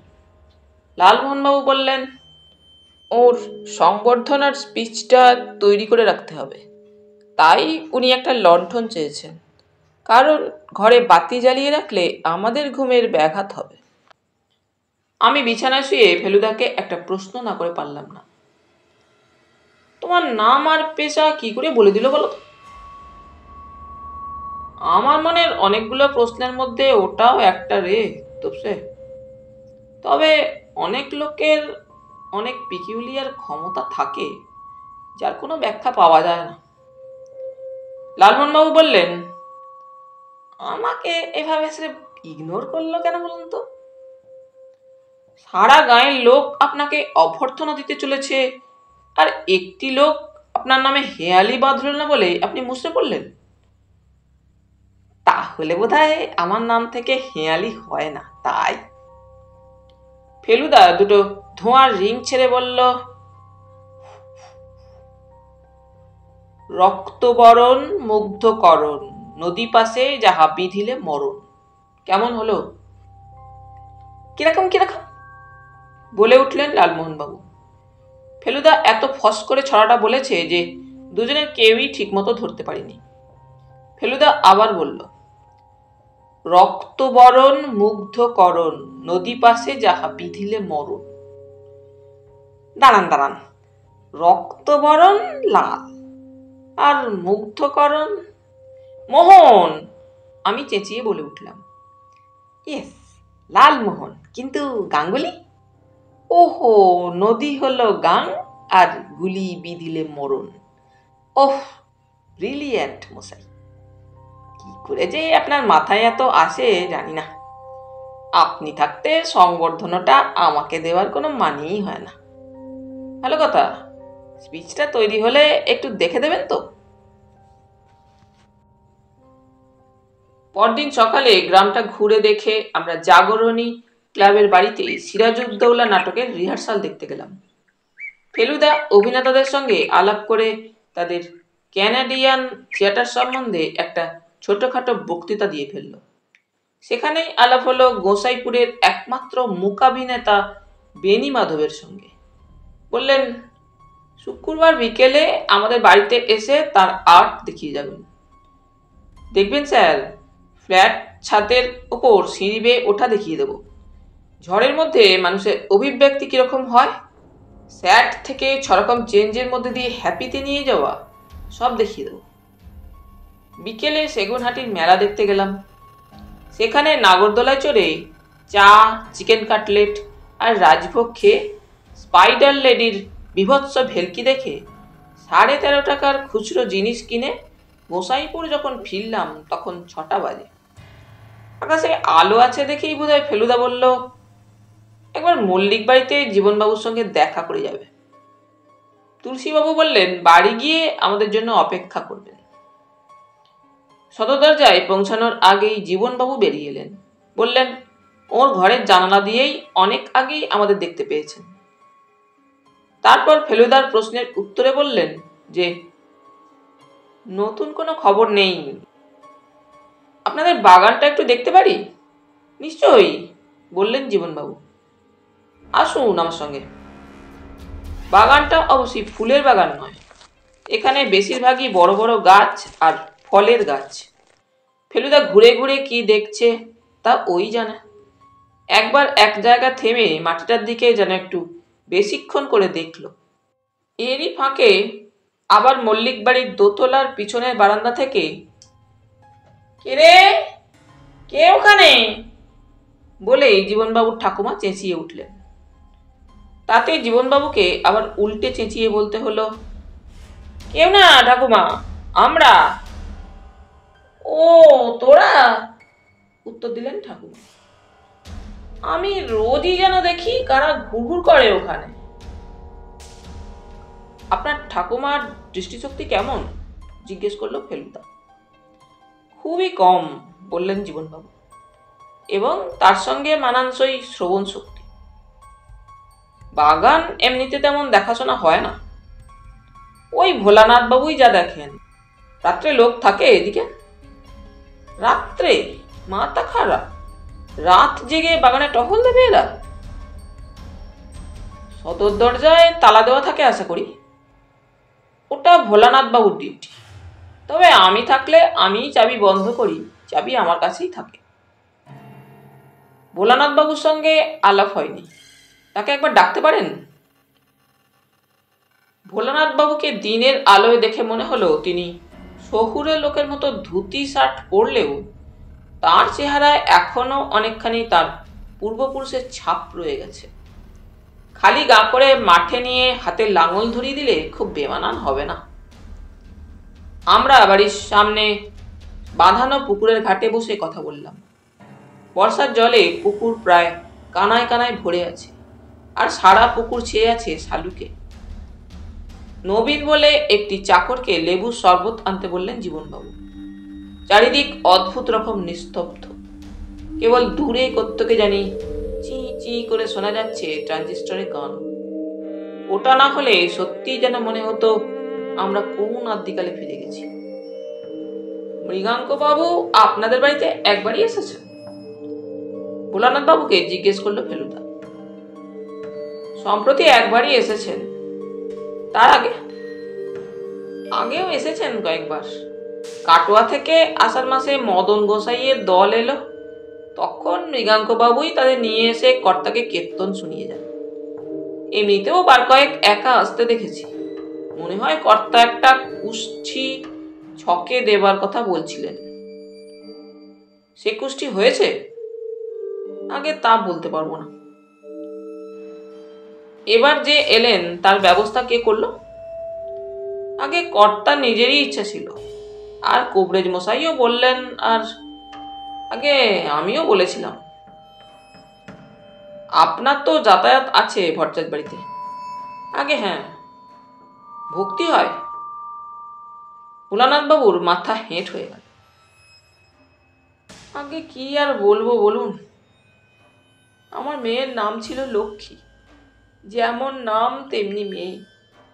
11 পড়তে না পড়তে ওলা উঠে চলে গেল। মৃগাঙ্ক বাবু শুনে বললেন, সে কেমন আছে জানতে চাও তার নিজের কথায়? ভোলানাথ বাবু অন্ধকারে ধুতির খুঁটে চোখ মুছলেন, তারপর সামলে নিয়ে বললেন, সেই মেয়েকে নামিয়ে আনলেন ভট্টাচ মশাই। মেয়ে বললে ভগবানের কোলে সে সুখে আছে, তার কোনো কষ্ট নেই। মুখে বললে না অবশ্যই, কাগজে লেখা হলো। সেই থেকে ভোলানাথ বাবু গলা আবার ধরে এলো। ফেলুদা ব্যাপারটাকে আর না বাড়িয়ে বলল, এ বাড়িতে আত্মা নামানোর সময় আপনি ছিলেন? ছিলাম, তবে ঘরের মধ্যে ছিলাম না, দরজার বাইরে। ভেতরে কেবল কর্তামশাই আর ভট্টাচ মশাই আর নিত্যানন্দ ছাড়া কেউ ছিলেন না। মা ঠাকুরন যেন জানতে না পারেন এইটে বলে দিয়েছিলেন কর্তামশাই, তাই দরজায় পাহারা থাকতে হলো। তাহলে আপনি কিছুই শোনেননি? আগে 10 মিনিট খানেক চুপচাপের পর মধু সরকারের বাঁশবনের দিক থেকে যখন শেয়াল ডেকে উঠল, সেই সময় যেন কর্তামশাইয়ের গলায় শুনলাম, কেউ এলেন, কেউ এলেন। তারপর আর কিছু শুনিনি। সব হয়ে যাবার পর ভট্টাচ মশাইকে নিয়ে তার বাড়ি পৌঁছে দিয়ে আসি। শরবত খাওয়া শেষ করে একটা 4 মিনিট ধরিয়ে ফেলুদা বলল, দুর্লভ মল্লিক লোক আপনাদের ঘরে আগুন লাগিয়ে দিয়েছিল, সে কথা মনে পড়ে? ভোলানাথ বাবুর উত্তর এলো ছোট্ট দুটো কথায়। তা পরে। আপনার মনে আক্রোশ নেই? ফেলুদাকে এ ধরনের ধাক্কা মারা প্রশ্ন করতে আগেও দেখেছি। ও বলে এই ধরনের প্রশ্নের রিয়াকশন থেকে নাকি অনেক কিছু জানা যায়। ভোলানাথ বাবু জিভ কেটে মাথা হেঁট করলেন। হ্যাঁ? তারপর কয়েক সেকেন্ড চুপ করে থেকে বললেন, এখন মাথাটা ঠিক নেই তাই, নইলে কর্তামশাইয়ের মতো মানুষ কজন হয়। ফেলুদা আর কোনো প্রশ্ন করল না। ভোলানাথ বাবু একটুক্ষণ অপেক্ষা করে বললেন, যদি অনুমতি দেন আমি একটু ভট্টাচ মশাইয়ের বাড়ি যাব। ফেলুদা বা জীবনবাবুর কোনো আপত্তি নেই জেনে ভদ্রলোক চলে গেলেন। জীবনবাবু একটু উসখুস করছেন দেখে ফেলুদা বলল, কিছু বলবেন কি? আপনি কিছুটা অগ্রসর হলেন কিনা জানার আগ্রহ হচ্ছে। বুঝলাম ভদ্রলোক নিজের সম্বন্ধে বিশেষ চিন্তিত। ফেলুদা বলল, ভোলানাথ বাবুকে বেশ ভালো লাগলো। জীবনবাবুর মুখ শুকিয়ে গেল। তার মানে আপনি বলতে চান? আমি নিশ্চয়ই বলতে চাই না আপনাকে আমার ভালো লাগে না। আমি বলতে চাই শুধু দু একটা খটকার ওপর নির্ভর করে তো খুব বেশি দূর এগোনো যায় না, বিশেষ করে এই খটকাগুলোর সঙ্গে যখন মূল ব্যাপারটার কোনো সম্পর্ক পাওয়া যাচ্ছে না। এখন যেটা দরকার সেটা হলো কোনো একটা ঘটনা, যেটা কে রে, কে ওখানে? ফেলুদার কথা থেমে গেল, কারণ ঠাকুমা চেঁচিয়ে উঠেছেন। আওয়াজটা এসেছে বাড়ির পিছন দিক থেকে। চারিদিক নিস্তব্ধ বলে গলা এত পরিষ্কার শোনা গেল। ফেলুদা দেখলাম মুহূর্তের মধ্যে সোজা বাগানের দিকে ছুটছে। আমরাও তার পিছু নিলাম। লালমোহনবাবু এতক্ষণে পুকুরের দিকে তাকিয়ে গুনগুন করে গান গাইছিলেন। তিনিও দেখলাম সঙ্গে সঙ্গে দিলেন ছুট। 3টে টর্চের আলোর সাহায্যে আমরা বাগানে গিয়ে পৌঁছলাম। ফেলুদা এগিয়ে এসে সে পশ্চিমের পাঁচিলের গায়ে একটা ধসে যাওয়া অংশের পাশে দাঁড়িয়ে বাইরে টর্চ ফেলে রয়েছে। কাউকে দেখলেন? জীবনবাবু প্রশ্ন করলেন। দেখলাম, কিন্তু চেনার মতো স্পষ্ট নয়। আধ ঘন্টা ধরে মশার বিনবিনুনি আর কামড় আর ঝিঝির কান ফাটানো শব্দের মধ্যে সারা বাগান চষে যেটা পাওয়া গেল সেটা একটা চরম রহস্য। সেটা হলো বাগানের উত্তর দিকের শেষ মাথায় একটা গাছের গুঁড়ির পাশে একটা সদ্য খোঁড়া গর্ত। তার মধ্যে যে কি ছিল বা কি থাকতে পারে সে ব্যাপারে জীবনবাবু কোনো রকম আলোকপাত করতে পারলেন না। লালমোহনবাবু অবশ্যই সোজাসুজি বললেন, গুপ্তধন। কিন্তু জীবনবাবু বললেন, তাঁদের বংশে কোস্মিনকালেও গুপ্তধন সম্বন্ধে কোনো কিংবদন্তি ছিল না। ফেলুদা যে কথাটা বলল সেটাও আমার কাছে পুরোপুরি রহস্য। জীবনবাবু, আমার মনে হচ্ছে আমরা এই ঘটনাটার জন্য অপেক্ষা করছিলাম। আমরা কিছুক্ষণ হলো খাওয়া দাওয়া সেরে আমাদের ঘরে এসে বসেছি। আজ বেশ কাহিল লাগছে। বুঝতে পারছি অন্ধকারে বনে বাদারে ঘোরাটা সহজ কাজ নয়। আমার আর লালমোহনবাবুর পায়ে বেশ কয়েক জায়গায় ডেটল দিতে হয়েছে, কারণ আগাছার মধ্যে কাঁটা ঝোপও ছিল বেশ কয়েকটা। একমাত্র ফেলুদাকে দেখে মনে হচ্ছে তার মধ্যে কোনো পরিবর্তন নেই। সে আজ তার খাতা খুলেছে, গায়ে ওডোমস লাগিয়ে বালিশে বুক দিয়ে শুয়ে কি যেন হিজিবিজি লিখছে। লালমোহনবাবু একটা হাই অর্ধেক তুলে থেমে গেলেন, কারণ ফেলুদা একটা প্রশ্ন করেছে। লালমোহনবাবুকে নয়, তুলসীবাবুকে। তুলসীবাবু আমাদের জন্য পান নিয়ে ঢুকেছেন। তুলসীবাবু, আপনি যদি একজন মহৎ লোককে একটা লোক ঠকানো ফন্দি বাতলে দেন, সে লোক যদি সে ফন্দি কাজে লাগায়, তাহলে তাকে কি আর মহৎ বলা চলে? তুলসীবাবু ভ্যাবাচাকা ভাব করে বললেন, ওরে বাবা, আমি মশাই এসব হেঁয়ালি টেঁয়ালিতে একেবারে অকুঠ। তবে হ্যাঁ, মহৎ লোক অত নিচে নামবেন কেন? নিশ্চয়ই নামবেন না। যাক, বলল ফেলুদা, আমি খুশি হলাম জেনে যে আপনি আমার সঙ্গে একমত। একেই তো পেঁচালো রহস্য, সেটাকে ধোঁয়াটে কথা বলে ফেলুদা আরো পেঁচিয়ে দিচ্ছে। আমি তাই ও নিয়ে আর একদম চিন্তা না করে মশারির ভেতর ঢুকলাম। কিন্তু চিন্তা করবো না ভাবলেই কি আর মন থেকে চিন্তা পালিয়ে যায়? আমার নিজের মনেই যে প্রশ্ন জমা হয়েছে এক গাদা। শ্যামলবাবুর পায়ে কাদা কেন? কে পাঠিয়েছে ঠগির ফাঁস আর হুমকি চিঠি? ঠাকুমা কাকে দেখে চেঁচালেন আজকে? বাগানের গর্তে কি ছিল? আত্মার উত্তর লেখা কাগজ দেখালেন না কেন মল্লিক মশাই? গতকালের মতো আজও বিছানায় পড়তে না পড়তে ঘুমিয়ে পড়েছিলাম। কেবল তফাৎটা এই যে গতকাল এক ঘুমে রাত কাবার, আর আজ চোখ খুলে দেখি তখনও অন্ধকার। আসলে ঘুমটা ভেঙেছে একটা চিৎকারে। সেটার জন্য দায়ী বোধহয় লালমোহন বাবু, কারণ তিনি খাটের উপর বসে আছেন মশারির বাইরে। সামনের খোলা জানলার গড়াদের ভিতর দিয়ে চাঁদের আলো এসে পড়েছে তার মুখের উপর। আর স্পষ্ট দেখছি তার চোখ গোল হয়ে গেছে। বাপরে বাপ, কি স্বপ্ন, কি স্বপ্ন, বললেন লালমোহন বাবু। কি দেখলেন আবার? আমি জিজ্ঞেস করলাম। দেখলুম আমার ঠাকুরদা হরিমোহন গাঙ্গুলিকে। একটা সংবর্ধনা সভা, তাতে ঠাকুরদা স্পিচ দিলেন। তারপর আমার গলায় মালা পরিয়ে দিয়ে বললেন, এই দেখ কেমন রোমাঞ্চকর মালা দিলাম তোকে। আর আমি দেখছি সেটা ফুলের মালা নয় তো বেশ, সেটা ওরে বাস রে বাস, সেটা খুদে খুদে রক্তবর্ণ নরমুন্ডু দিয়ে গাঁথা। এমন চমৎকার ব্রাহ্ম মুহূর্তে আপনি এইসব উৎপট স্বপ্ন দেখছেন? আশ্চর্য!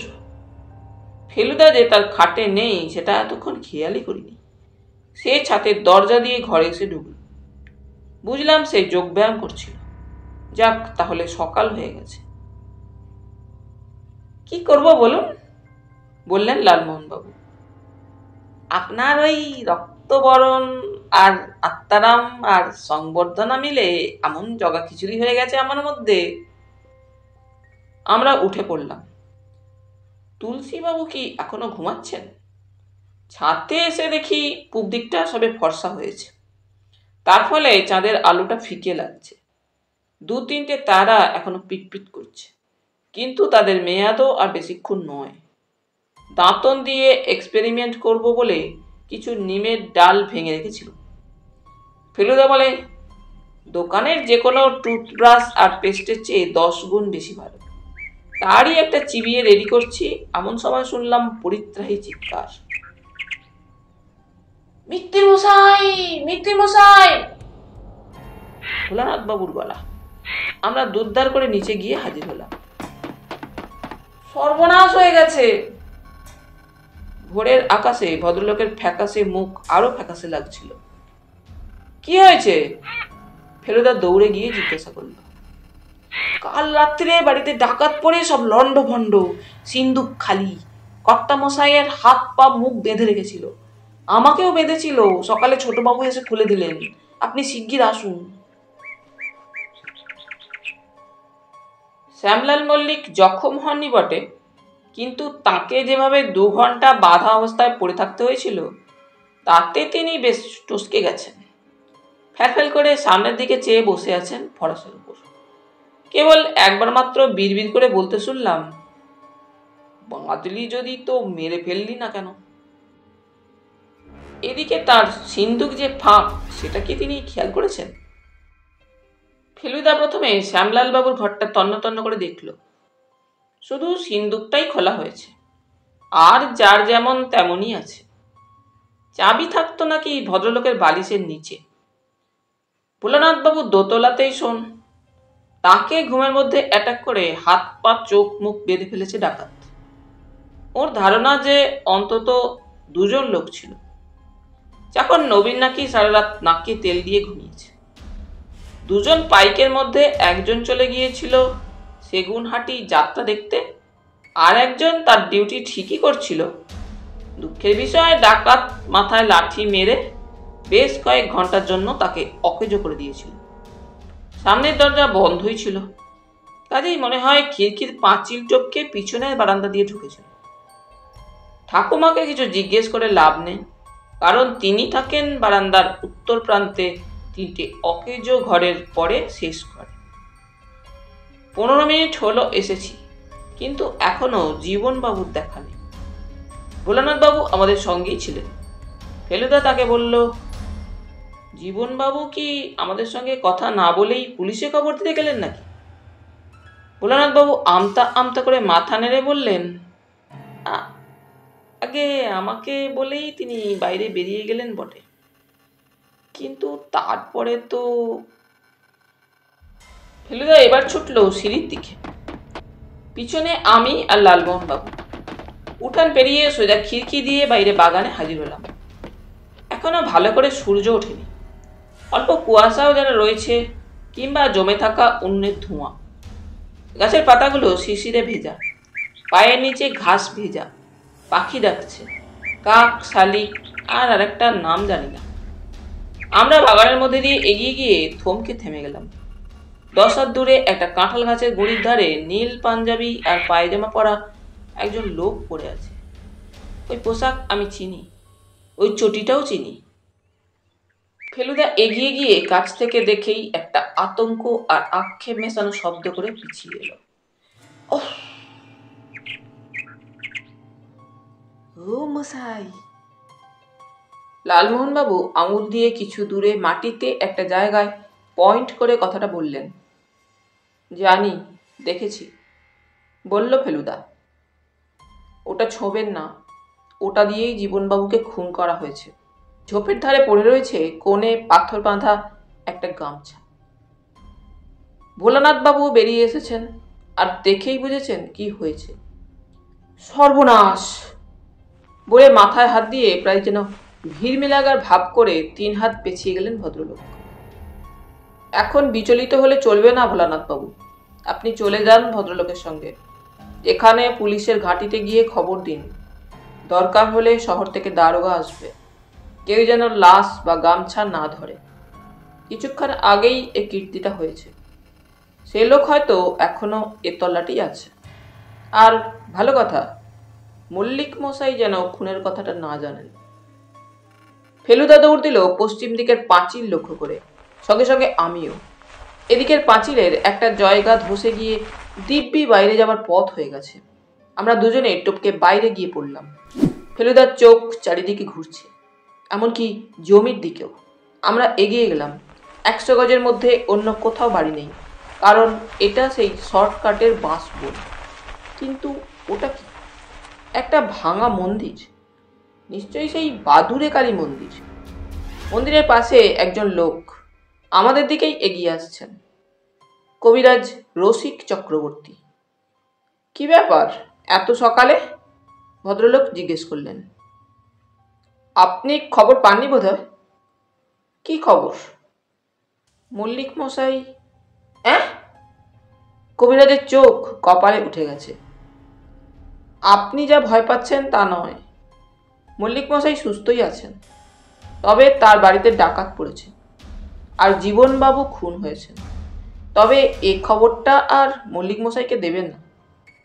রসিকবাবু ব্যস্তভাবে এগিয়ে গেলেন, আমরাও ফেরার রাস্তা ধরলাম। খুনি পালিয়ে গেছে। পাঁচিল টপকে বাগানে ঢুকে এগিয়ে যেতেই 3 নম্বর বিস্ফোরণ। আমার মাথা ভু ভু করছে। এ কি স্বপ্ন না সত্যি?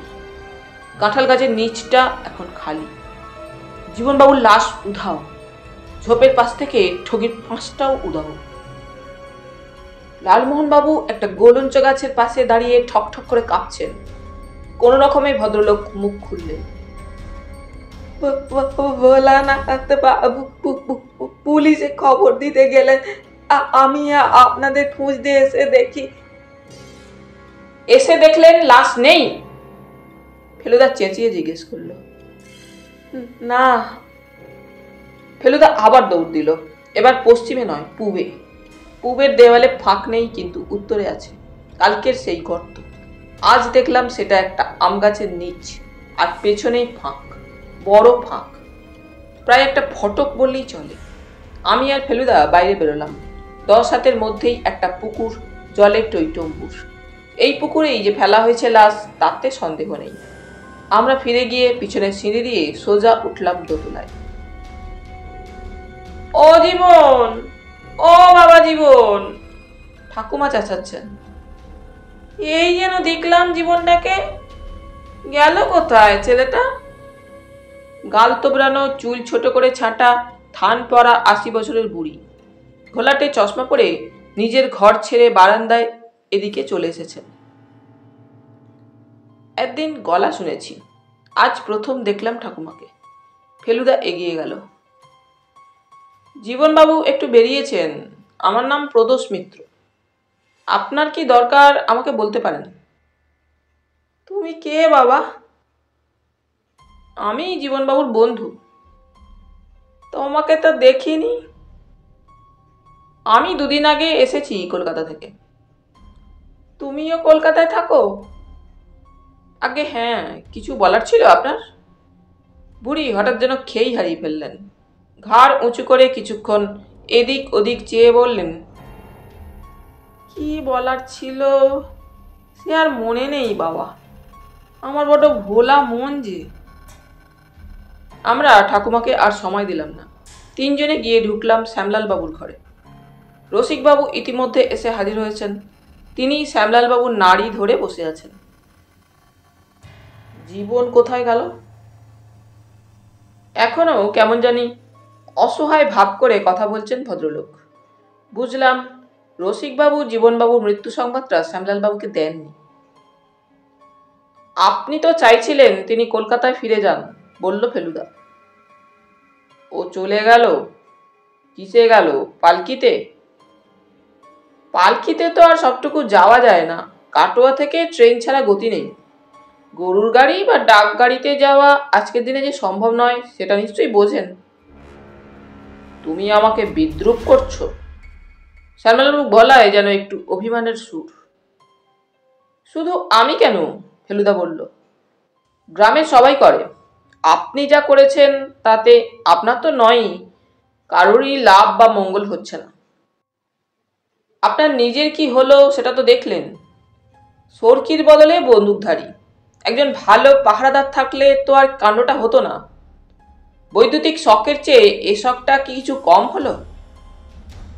যে যুগ চলে গেছে তাকে আর ফিরিয়ে আনা যায় না মল্লিক মশাই। আশ্চর্য! আমি ভেবেছিলাম ভদ্রলোক তেলে বেগুনে জ্বলে উঠবেন, কিন্তু সেটা হলো না। ফেলুদার কথার উত্তরে একটি কথাও বললেন না তিনি, কেবল একটা দীর্ঘশ্বাস ফেলে চুপ করে রইলেন।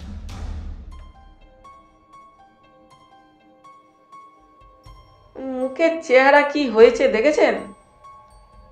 লালমোহনবাবু তক্ত বসে বসে হাতে তার দাড়ি কামানোর আয়নাটা নিয়ে তাতে নিজের মুখ দেখে মন্তব্যটা করলেন। ওর মুখের যা অবস্থা আমাদের সকলেরই তাই।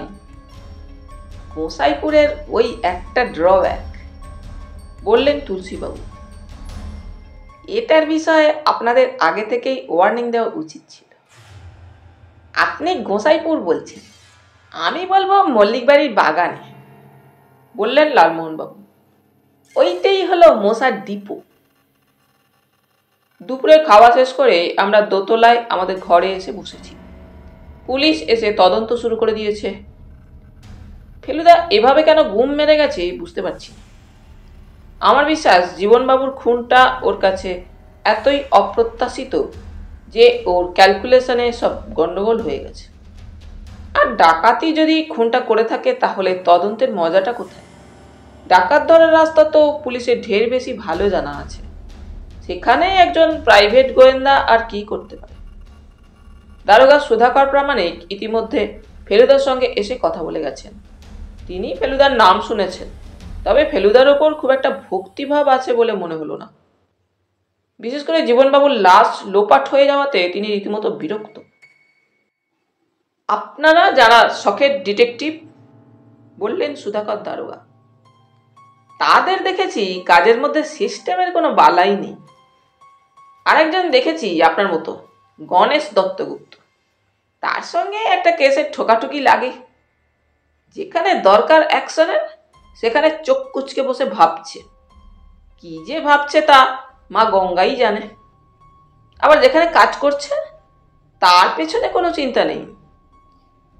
লাশটা যখন দেখলেন পড়ে আছে আর সেটাকে ছেড়ে যদি যেতেই হয় তো একটা লোককে পাহারায় বসিয়ে যেতে পারলেন না। এখন আমাদের এই পেছনের পুকুরের জলে জাল ফেলতে হবে, আর তাতে যদি বডি না ওঠে তো ভেবে দেখুন, এই গায়ে 11টা পুকুর, তার মধ্যে একটাকে দিঘি বলা চলে, আর তাতেও যদি না হয় তাহলে সবই কিন্তু আপনার নেগলিজেন্সের জন্য। ফেলুদা পুরো ঝালটা হজম করে উল্টে একটা বেয়াদা প্রশ্ন করে সুধাকর দারোগাকে আরো উস্কে দিল। আপনি প্রেতাত্মায় বিশ্বাস করেন? দারোগা কিছুক্ষণ অবাক হয়ে ফেলুদার দিকে চেয়ে থেকে মাথা নেড়ে বললেন, আপনার সিরিয়াস বলে খ্যাতি আছে শুনেছিলাম, এখন দেখছি সেটাও ভুল। ফেলুদা বলল, কথাটা জিজ্ঞেস করলাম কারণ আপনারা যদি খুনি ধরতে না পারেন তাহলে আমাকে মৃগাঙ্ক ভট্টাচার্যের শরণাপন্ন হতে হবে। তিনি প্রেতাত্মা নামাতে পারেন। আমার মনে হয় জীবনলালের আত্মাই জীবনলালের খুনির সঠিক সন্ধান দিতে পারেন। আপনি নিজে তাহলে হোপলেস ফিল করছেন বলুন? খুনের তদন্ত আমার সাধ্যের বাইরে, সেটা স্বীকার করছি, বলল ফেলুদা। কিন্তু ডাকাতের হাতে হাত করা পড়াতে পারবো বলে আমার বিশ্বাস হচ্ছে। সুধাকর বাবুর যে ফেলুদার উপর আস্থা কত কম সেটা তার পরের কথা থেকেই বুঝতে পারলাম।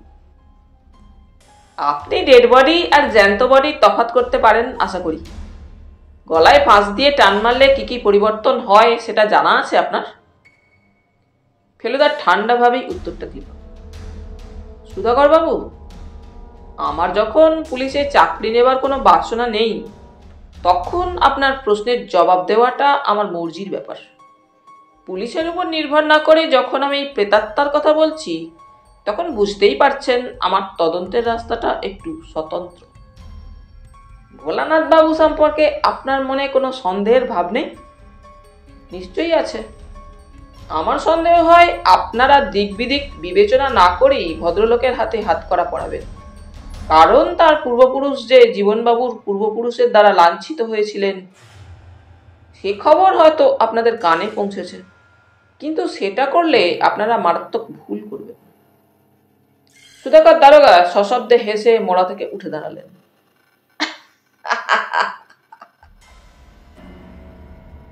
তারপর ফেলুদার দিকে চেয়ে চুপচুপ করে আক্ষেপের শব্দ করে বললেন,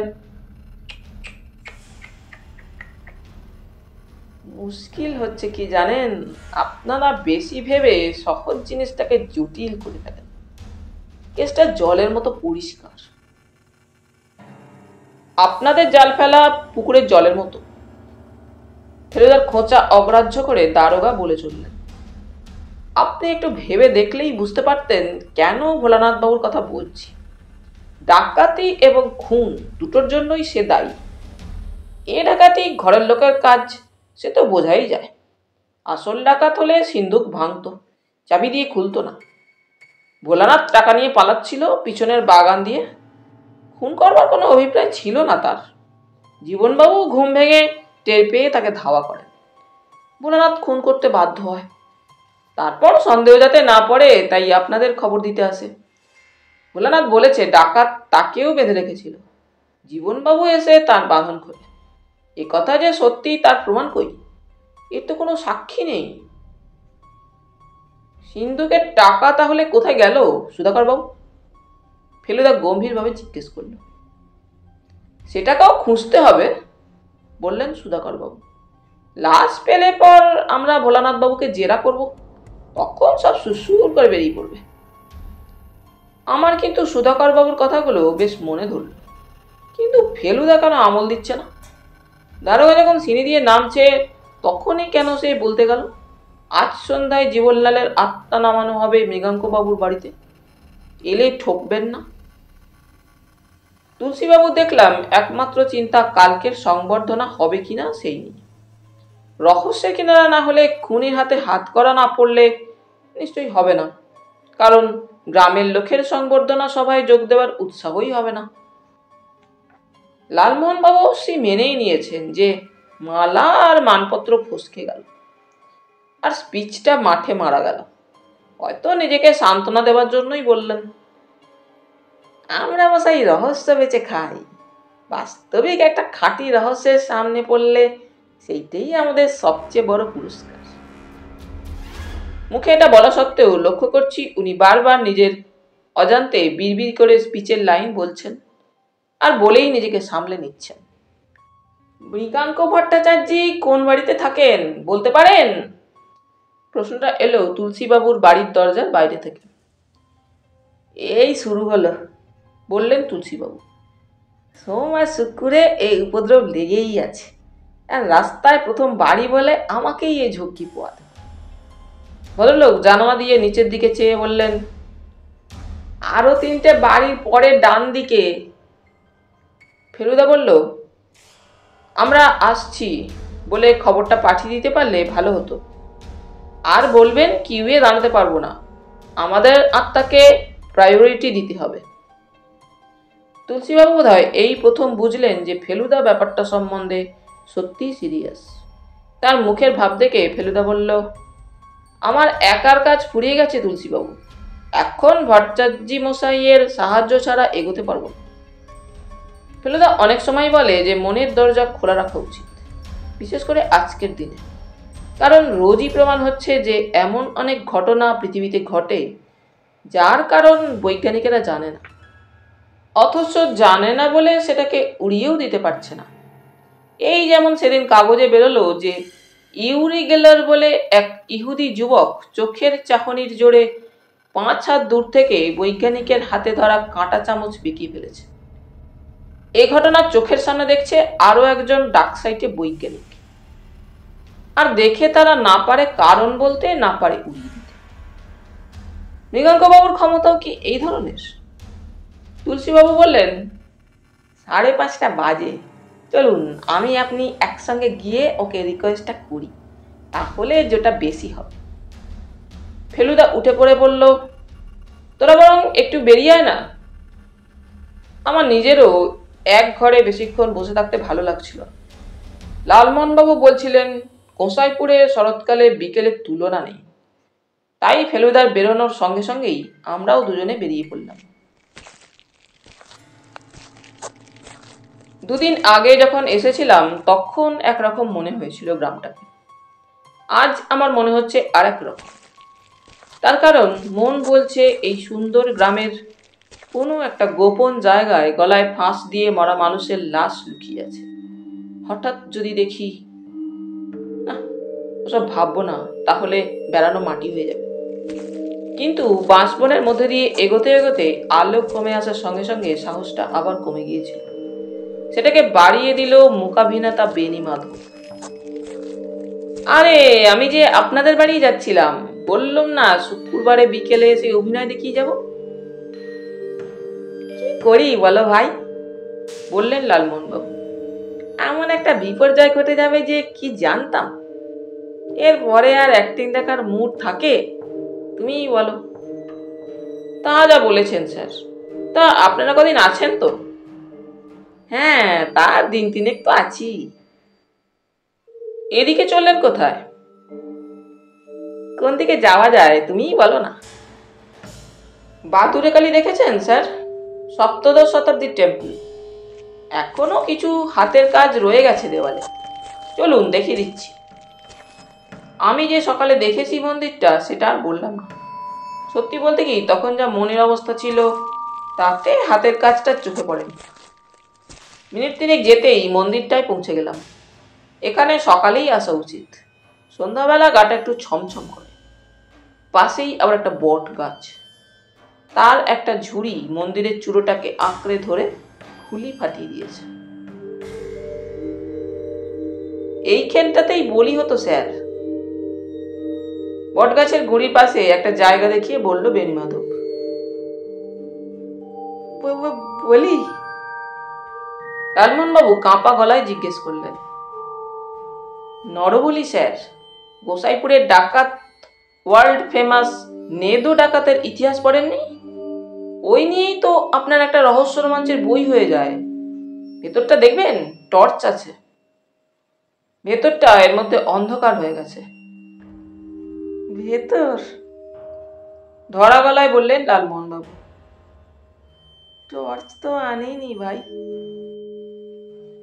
শুনেছি বাদুর টাদুর। বাদুরের তো এখন ইভিনিং এক্সকারশন স্যার। এই তো সবে চড়তে বেরিয়েছে, বাদুর দেখতে চাইলে? না ভাই, চাই না, বরং না দেখাটাই বাঞ্ছনীয়। চলে আসুন স্যার, ম্যাচিস জ্বালছি। একটা বিড়ি ধরালুম স্যার, কিছু মাইন্ড করবেন না তো? না না ভাই, মাইন্ড কি, তুমি 5টা বিড়ি একসঙ্গে ধরাও না। বেনিমাধব বিড়ি ধরিয়ে জ্বলন্ত দেশলাইটা মন্দিরের দরজার জায়গায় ধরল। আর অমনি এক লাফে আমার হৃৎপিণ্ডটা গলার কাছে চলে এলো। লালমোহনবাবু 4বার জি জি জি জি জি বলে থেমে গেলেন। জীবনবাবুর মৃতদেহ মন্দিরের ভিতরে থামের আড়ালে নীল পাঞ্জাবি আর সাদা পায়জামার খানিকটা উঁকি মারছে। সকালে হাতে ঘড়ি ছিল, এখন নেই। এই দেখুন, কে কাপড় ফেলে গেছে। বেনিমাধব দিব্যি এগিয়ে যাচ্ছিলেন, বোধহয় কাপড়গুলো উদ্ধার করে তার মালিককে ফেরত দিতে। লালমোহনবাবু তার শার্টের কোনা খামচে ধরে বললেন, ওটা লাশ, পুলিশের ব্যাপার। মূকাভিনেতা লাশ শুনেই মুখ মেরে গিয়েছিলেন। এইবার দেখলাম তার অভিনয়। অবাক থেকে শুরু করে এক ধাপে আতঙ্কে পৌঁছে তিনি দেখিয়ে দিলেন কথা না বলে কি করে পিত্তান দেওয়ার অভিনয় করতে হয়। আমরাও তার অপেক্ষা না করে এই বিভীষিকাময় পরিবেশ থেকে ঘুরে জোরে হেঁটে বাড়ি মুখে রওনা দিলাম। ফেলুদা দেখলাম ফিরে এসেছে। বলল, অমন ফ্যাকাসে মেরে গেছিস কেন? চটপট রেডি হয়ে নে, 15 মিনিটের মধ্যে আত্মা নামবে। লালমোহনবাবু ফেলুদাকে দেখেই সম্পূর্ণ স্বাভাবিক বললেন, একটা ইম্পর্ট্যান্ট ডিসকভারি করে এলাম। অবশ্যই একা নয়, দুজনে। জীবনবাবুর লাশ পড়ে রয়েছে বাদুড়ে কালীর মন্দিরে। পুলিশকে জানাবেন না খুঁজতে দেবেন? আমি জানতাম সুধাকর দারোগাকে লালমোহনবাবুর মোটেই পছন্দ হয়নি, তাই খুঁজতে দেবেন। ফেলুদা বলল, মন্দিরের ভেতরে গেছিলেন? নো স্যার, লাশ তো হ্যান্ডেল করা বারণ, তাই আর যাইনি। তবে বিয়ন্ড ডাউট জীবন মল্লিক। ঠিক আছে, সুধাকর বাবু এসেছিলেন একটু আগে, বোধহয় ভট্টাচার্য মশাইয়ের ওখানে আসছেন, তখন খবরটা দিয়ে দিলেই হবে। 10 মিনিটের মধ্যে আমরা রওনা দিয়ে দিলাম। তুলসীবাবু বললেন যে একবার উকিলবাবুর বাড়ি থেকে চট করে ঘুরে আসতে হবে। কালকের অনুষ্ঠানটা যে ভেস্তে যেতে পারে সেটা ওকে জানানো দরকার। যাবার পথে ফেলুদা বলল যে মৃগাঙ্কবাবু নাকি জীবনলালের আত্মা নামানোর ব্যাপারে আপত্তি দূরের কথা, রীতিমতো আগ্রহ দেখিয়েছেন। বাইরে থেকে আরো জনতিনেক লোক এসেছেন, তাদের বাইরে বসিয়ে রেখে আগে আমাদের কাজটা করে দেবেন। মৃগাঙ্কবাবুর ঘরে আজ তক্তপোষের বদলে রয়েছে একটা কাঠের টেবিল, আর সেটাকে ঘিরে টিন আর কাঠে মেশানো 5টা চেয়ার। এরই একটাতে বসে আছেন মৃগাঙ্ক ভট্টাচার্য। টেবিলের মাঝখানে রয়েছে একটা পিদিম, আর তার পাশেই একটা কাগজ আর পেন্সিল। এছাড়া ঘরে রয়েছে দুটোর বদলে একটা বেঞ্চি আর দুটো মোড়া। বেঞ্চিতে বসে আছে ভাগ্নে নিত্যানন্দ। আমরা 3 জনে 3টে চেয়ারে বসলাম, একটা খালি রইল তুলসীবাবুর জন্য। তুলসীচরণের জন্য অপেক্ষা করব কি? প্রশ্ন করলেন মৃগাঙ্কবাবু। 5 মিনিট দেখা যেতে পারে, বলল ফেলুদা। আমি জানতাম, সেদিন আপনাকে দেখেই উপলব্ধি হয়েছিল যে আমার কাছে আবার আসতে হবে। ভদ্রলোকের গলাটা এই অন্ধকার ঘরে গম গম করছে। মৃগাঙ্কবাবু বলে চললেন, বিজ্ঞান অর্থ বিশেষ জ্ঞান। পরলোকগত আত্মার সঙ্গে যোগ স্থাপন হলো এই বিশেষ জ্ঞানের শ্রেষ্ঠ জ্ঞান। সুতরাং যারা প্রকৃত বৈজ্ঞানিক তারা এই বিশেষ জ্ঞানকে হেয় জ্ঞান করে না। জ্ঞান জ্ঞান করে এই ঘ্যান ঘ্যানানি আর ভালো লাগছিল না। ভদ্রলোক এবার আরম্ভ করলেই পারেন। আপনারা সকলেই পরলোকগত জীবনলালকে প্রত্যক্ষ করেছেন এবং তিনি সদ্য মৃত। এই 2 কারণে আজকের অধিবেশনের চূড়ান্ত সাফল্য আমি আশা করি। আত্মা এখনো নরলোক থেকে পরলোকে উত্তীর্ণ হওয়ার অবকাশ লাভ করেনি। অনেক পার্থিব বন্ধন মুক্ত করে তবে আত্মার উত্তরণ। জীবনলালের আত্মা এখনো আমাদের পারিপার্শ্বে বিদ্যমান। সে আমার আবাহনের অপেক্ষায় আছে। সে জানে আমি তাকে ডাকলে পাবো, আমি জানি তাকে ডাকলে সে আসবে। জীবনলালের আত্মা ত্রিকালজ্ঞ, অবিনশ্বর। জলে স্থলে অন্তরিক্ষে তার অবাধ গতি। আমার এই লেখনী হবে তারই লেখনী, তারই জ্ঞান, তারই উপলব্ধি, তারই বিশ্বাস ব্যক্ত হবে তারই ভাষায় আমার এই লেখনীর সাহায্যে। এবার ফেলুদার মুখ খুলল। এ অবস্থায় কথা বলা ওর পক্ষেই সম্ভব, কেননা আমার গলা শুকিয়ে গেছে, আর আমার বিশ্বাস লালমোহনবাবু। আপনি যে লিখছেন সেটা জানার জন্য সকলেরই কৌতূহল হবে, অথচ আমি ছাড়া আর সকলেই টেবিলের উল্টো দিকে বসেছে। লেখাপড়া সম্ভব নয়। আমি যদি সকলের সুবিধার জন্য পড়ে দিই তাতে আপনার আপত্তি আছে কি? কোনো আপত্তি নেই, বললেন মৃগাঙ্কবাবু। আপনি স্বচ্ছন্দেই লেখা পড়ে শুনিয়ে দিতে পারেন। আপনার জিজ্ঞাসা তো একটাই নয় কি? 3টে, ডাকাতের পরিচয়, খুনির পরিচয় এবং কখন কিভাবে খুনটা হয়। উত্তম, বললেন মৃগাঙ্কবাবু। 5 মিনিটের মধ্যেও তুলসীবাবু এলেন না দেখে মৃগাঙ্কবাবু কাজ আরম্ভ করে দেওয়া স্থির করলেন। মনে মনে বললাম, তুলসীবাবু এই জিনিস অনেক দেখেছেন, তার পুরোটা না দেখলেও চলবে। অনুগ্রহ করে আপনাদিগের প্রত্যেকের হস্তদ্বয় অঙ্গুলি প্রসারিত করে এই টেবিলের উপর স্থাপন করুন। কাঠের টেবিলে হাতগুলো রাখার সঙ্গে সঙ্গে যে একটা টক টক শব্দ শুরু হলো সেটা আর কিছুই না। লালমোহন বাবুর কাঁপা আঙুল টেবিলের উপর তবলার বোল তুলে ফেলছে। ভদ্রলোক দাঁতে দাঁত চেপে হাত স্টেডি করলেন। মৃগাঙ্কবাবুর চোখ বন্ধ, ঠোঁট নড়ছে। চারিদিক একেবারে নিস্তব্ধ বলেই বুঝলাম উনি ফিস ফিস করে একটা শ্লোক আওড়াচ্ছে। 1 মিনিট পরে সেটাও বন্ধ হয়ে গেল। এবার যাকে ইংরেজিতে বলে ডেথলি সাইলেন্স। পিদিমের শিখা কাঁপছে, আর তার চারপাশে ঘুরঘুর করছে 3টে ফড়িং। ঘরের চারিদিকে দেওয়ালে 4টে মানুষের ছায়া থরথর করে কাঁপছে। আর চোখে ফেলুদার দিকে চেয়ে তার মনের অবস্থা কিছু বুঝতে পারলাম না। চোয়াল শক্ত, চোখের পাতা প্রায় পড়ছেই না। দৃষ্টি সটান মৃগাঙ্কবাবুর দিকে। মৃগাঙ্কবাবু নিজে যেন পাথরের মূর্তি। এর মধ্যে কখন যে পেন্সিলটা তার হাতে চলে গেছে জানি না। সেটা এখন খাতার সাদা পাতার উপর ধরা। শীষের ডগাটা ঠেকে রয়েছে কাগজের সঙ্গে। এবার মৃগাঙ্কবাবুর ঠোঁটে কাঁপুনি আরম্ভ হলো, কপালে বিন্দু বিন্দু ঘাম। আমার পাশে আবার তবলার বোল শুরু হয়েছে। এখন আওয়াজটা রীতিমতো ভৌতিক বলে মনে হচ্ছে। অনেকেরই এ অবস্থায় এভাবে হাত কাঁপতে পারে, যদিও আমার কাঁপছে শুধু বুক। জীবনলাল, জীবনলাল, জীবনলাল। 3 বার পরপর অতি আস্তে উচ্চারণ হলো নামটা। মৃগাঙ্কবাবুর ঠোঁটটা নড়ল কিনা তাও ভালো করে বুঝতে পারলাম না। এসেছেন? আপনি এসেছেন? প্রশ্ন এলো আমাদের চমকে দিয়ে আমাদের পিছন থেকে। এইবারে বুঝলাম নিত্যানন্দের ভূমিকাটা কি।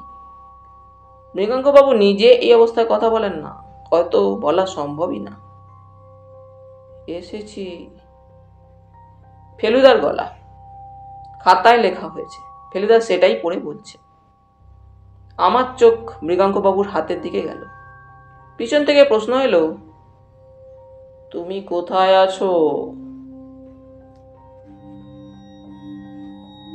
কাছেই, পড়ে বলল ফেলুদা। কতগুলি প্রশ্ন তোমাকে করা হবে, সেগুলোর জবাব দিতে পারবে? পেন্সিল নড়ল। পারবো, পড়ে বলল ফেলুদা। সিন্দুক খুলে টাকা নিল কে? আমি। তোমাকে যে হত্যা করলো তাকে দেখেছিলে? হ্যাঁ। চিনেছিলে? হ্যাঁ। কে সে? বাবা। কিন্তু কিভাবে খুনটা করা হলো সেটা আর জানা হলো না, কারণ প্রশ্নটা হওয়ার সঙ্গে সঙ্গে এতেই হবে বলে ফেলুদা উঠে দাঁড়ালো। তারপর আমার দিকে ফিরে বলল, তোপসে ওই লণ্ঠনটা আনতো, দরজার বাইরে রাখা হয়েছে, আলো বড্ড কম। আমি ভেবেচাকা লণ্ঠনটা এনে টেবিলের উপর রাখলাম। ফেলুদা মৃগাঙ্কবাবুর সামনে থেকে কাগজটা তুলে নিল। তারপর উত্তরগুলোর দিকে একবার চোখ বুলিয়ে নিয়ে বলল, মৃগাঙ্কবাবু, আমার মনে হচ্ছে আপনার এই আত্মাটি এখনো ঠিক ত্রিকালজ্ঞ হয়ে উঠতে পারেনি, কারণ প্রশ্নোত্তরে কতগুলো গোলমাল পাচ্ছি। মৃগাঙ্কবাবু কটমট করে ফেলুদার দিকে চাইলেন, যেন এক চাহনিতে ফেলুদাকে ভস্ম করবেন। ফেলুদা তাকে অগ্রাহ্য করে বলে চলল, যেমন তাকে জিজ্ঞেস করা হচ্ছে সিন্দুক খুলে টাকা নিল কে, উত্তর হচ্ছে আমি। কিন্তু সিন্ধুকে তো টাকা ছিল না মৃগাঙ্কবাবু। ম্যাজিকের মতো মৃগাঙ্কবাবুর মুখ থেকে ক্রোধের ভাবটা চলে গিয়ে সেখানে দেখা দিল সংশয়। ফেলুদা বলল, টাকা ছিল না বলছি এই কারণে যে সিন্দুক খুলেছিল জীবনলাল নয়, খুলেছিল প্রদোষচন্দ্র মিত্র। অবশ্যই জীবনবাবু এই ব্যাপারে আমাকে সাহায্য করেছিলেন। তিনিই মাঝরাত্রে দরজা খুলে আমাকে ঢুকতে দেন। তিনিই বলে দেন যে তার বাবার বালিশের তলায় থাকে সিন্দুকের চাবি। ভোলানাথ বাবু আর শ্যামলাল বাবুকে বাঁধার ব্যাপারেও অবশ্যই তিনি আমাকে সাহায্য করেন। যাই হোক, সিন্দুকের টাকার বদলে যেটা ছিল সেটা হলো, ফেলুদা পকেট থেকে আর একটা কাগজ বের করলো। এটাও খাতার কাগজ, এটাতেও পেন্সিল দিয়ে লেখা। এই কাগজটাই, বলল ফেলুদা। শ্যামলাল বাবুর কাছ থেকে চেয়ে আমি পাইনি। এটার প্রয়োজন হয়েছিল এই কারণেই যে মৃগাঙ্কবাবুর সততা সম্বন্ধে আমার মনে সন্দেহ উপস্থিত হয়েছিল। এটার প্রয়োজন হয়েছিল এই কারণেই যে মৃগাঙ্কবাবুর সততা সম্বন্ধে আমার মনে সন্দেহ উপস্থিত হয়েছিল, আর সেটা হয়েছিল একেবারে প্রথম দিনের সাক্ষাতের পরই। আমার সঙ্গে আলাপ হবার পর মুহূর্তেই তিনি ভান করলেন যে আমার নাম এবং পেশা তিনি অলৌকিক উপায়ে জেনে ফেলেছেন। আসলে এগুলো কিন্তু তাকে আগেই জানিয়ে রেখেছিলেন তুলসীবাবু, তাই না তুলসীবাবু?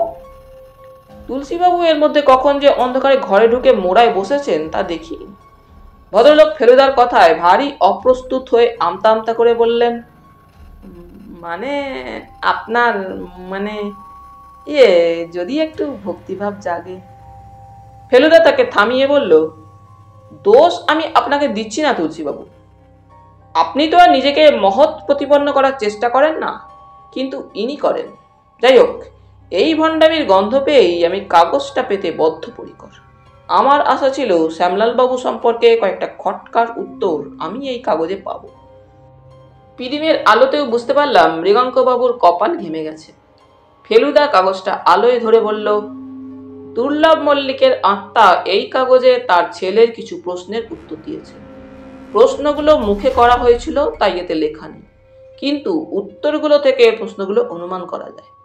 আমি উত্তরের পাশে পাশে সেগুলো লিখেছি এবং সেইভাবেই পড়ে শোনাচ্ছি। আমার ভুল হলে সংশোধন করে দেবেন মৃগাঙ্কবাবু। মৃগাঙ্কবাবু দ্রুত নিঃশ্বাসে প্রদীপের শিখা কেঁপে কেঁপে উঠছে। ফেলুদা পড়া আরম্ভ করল।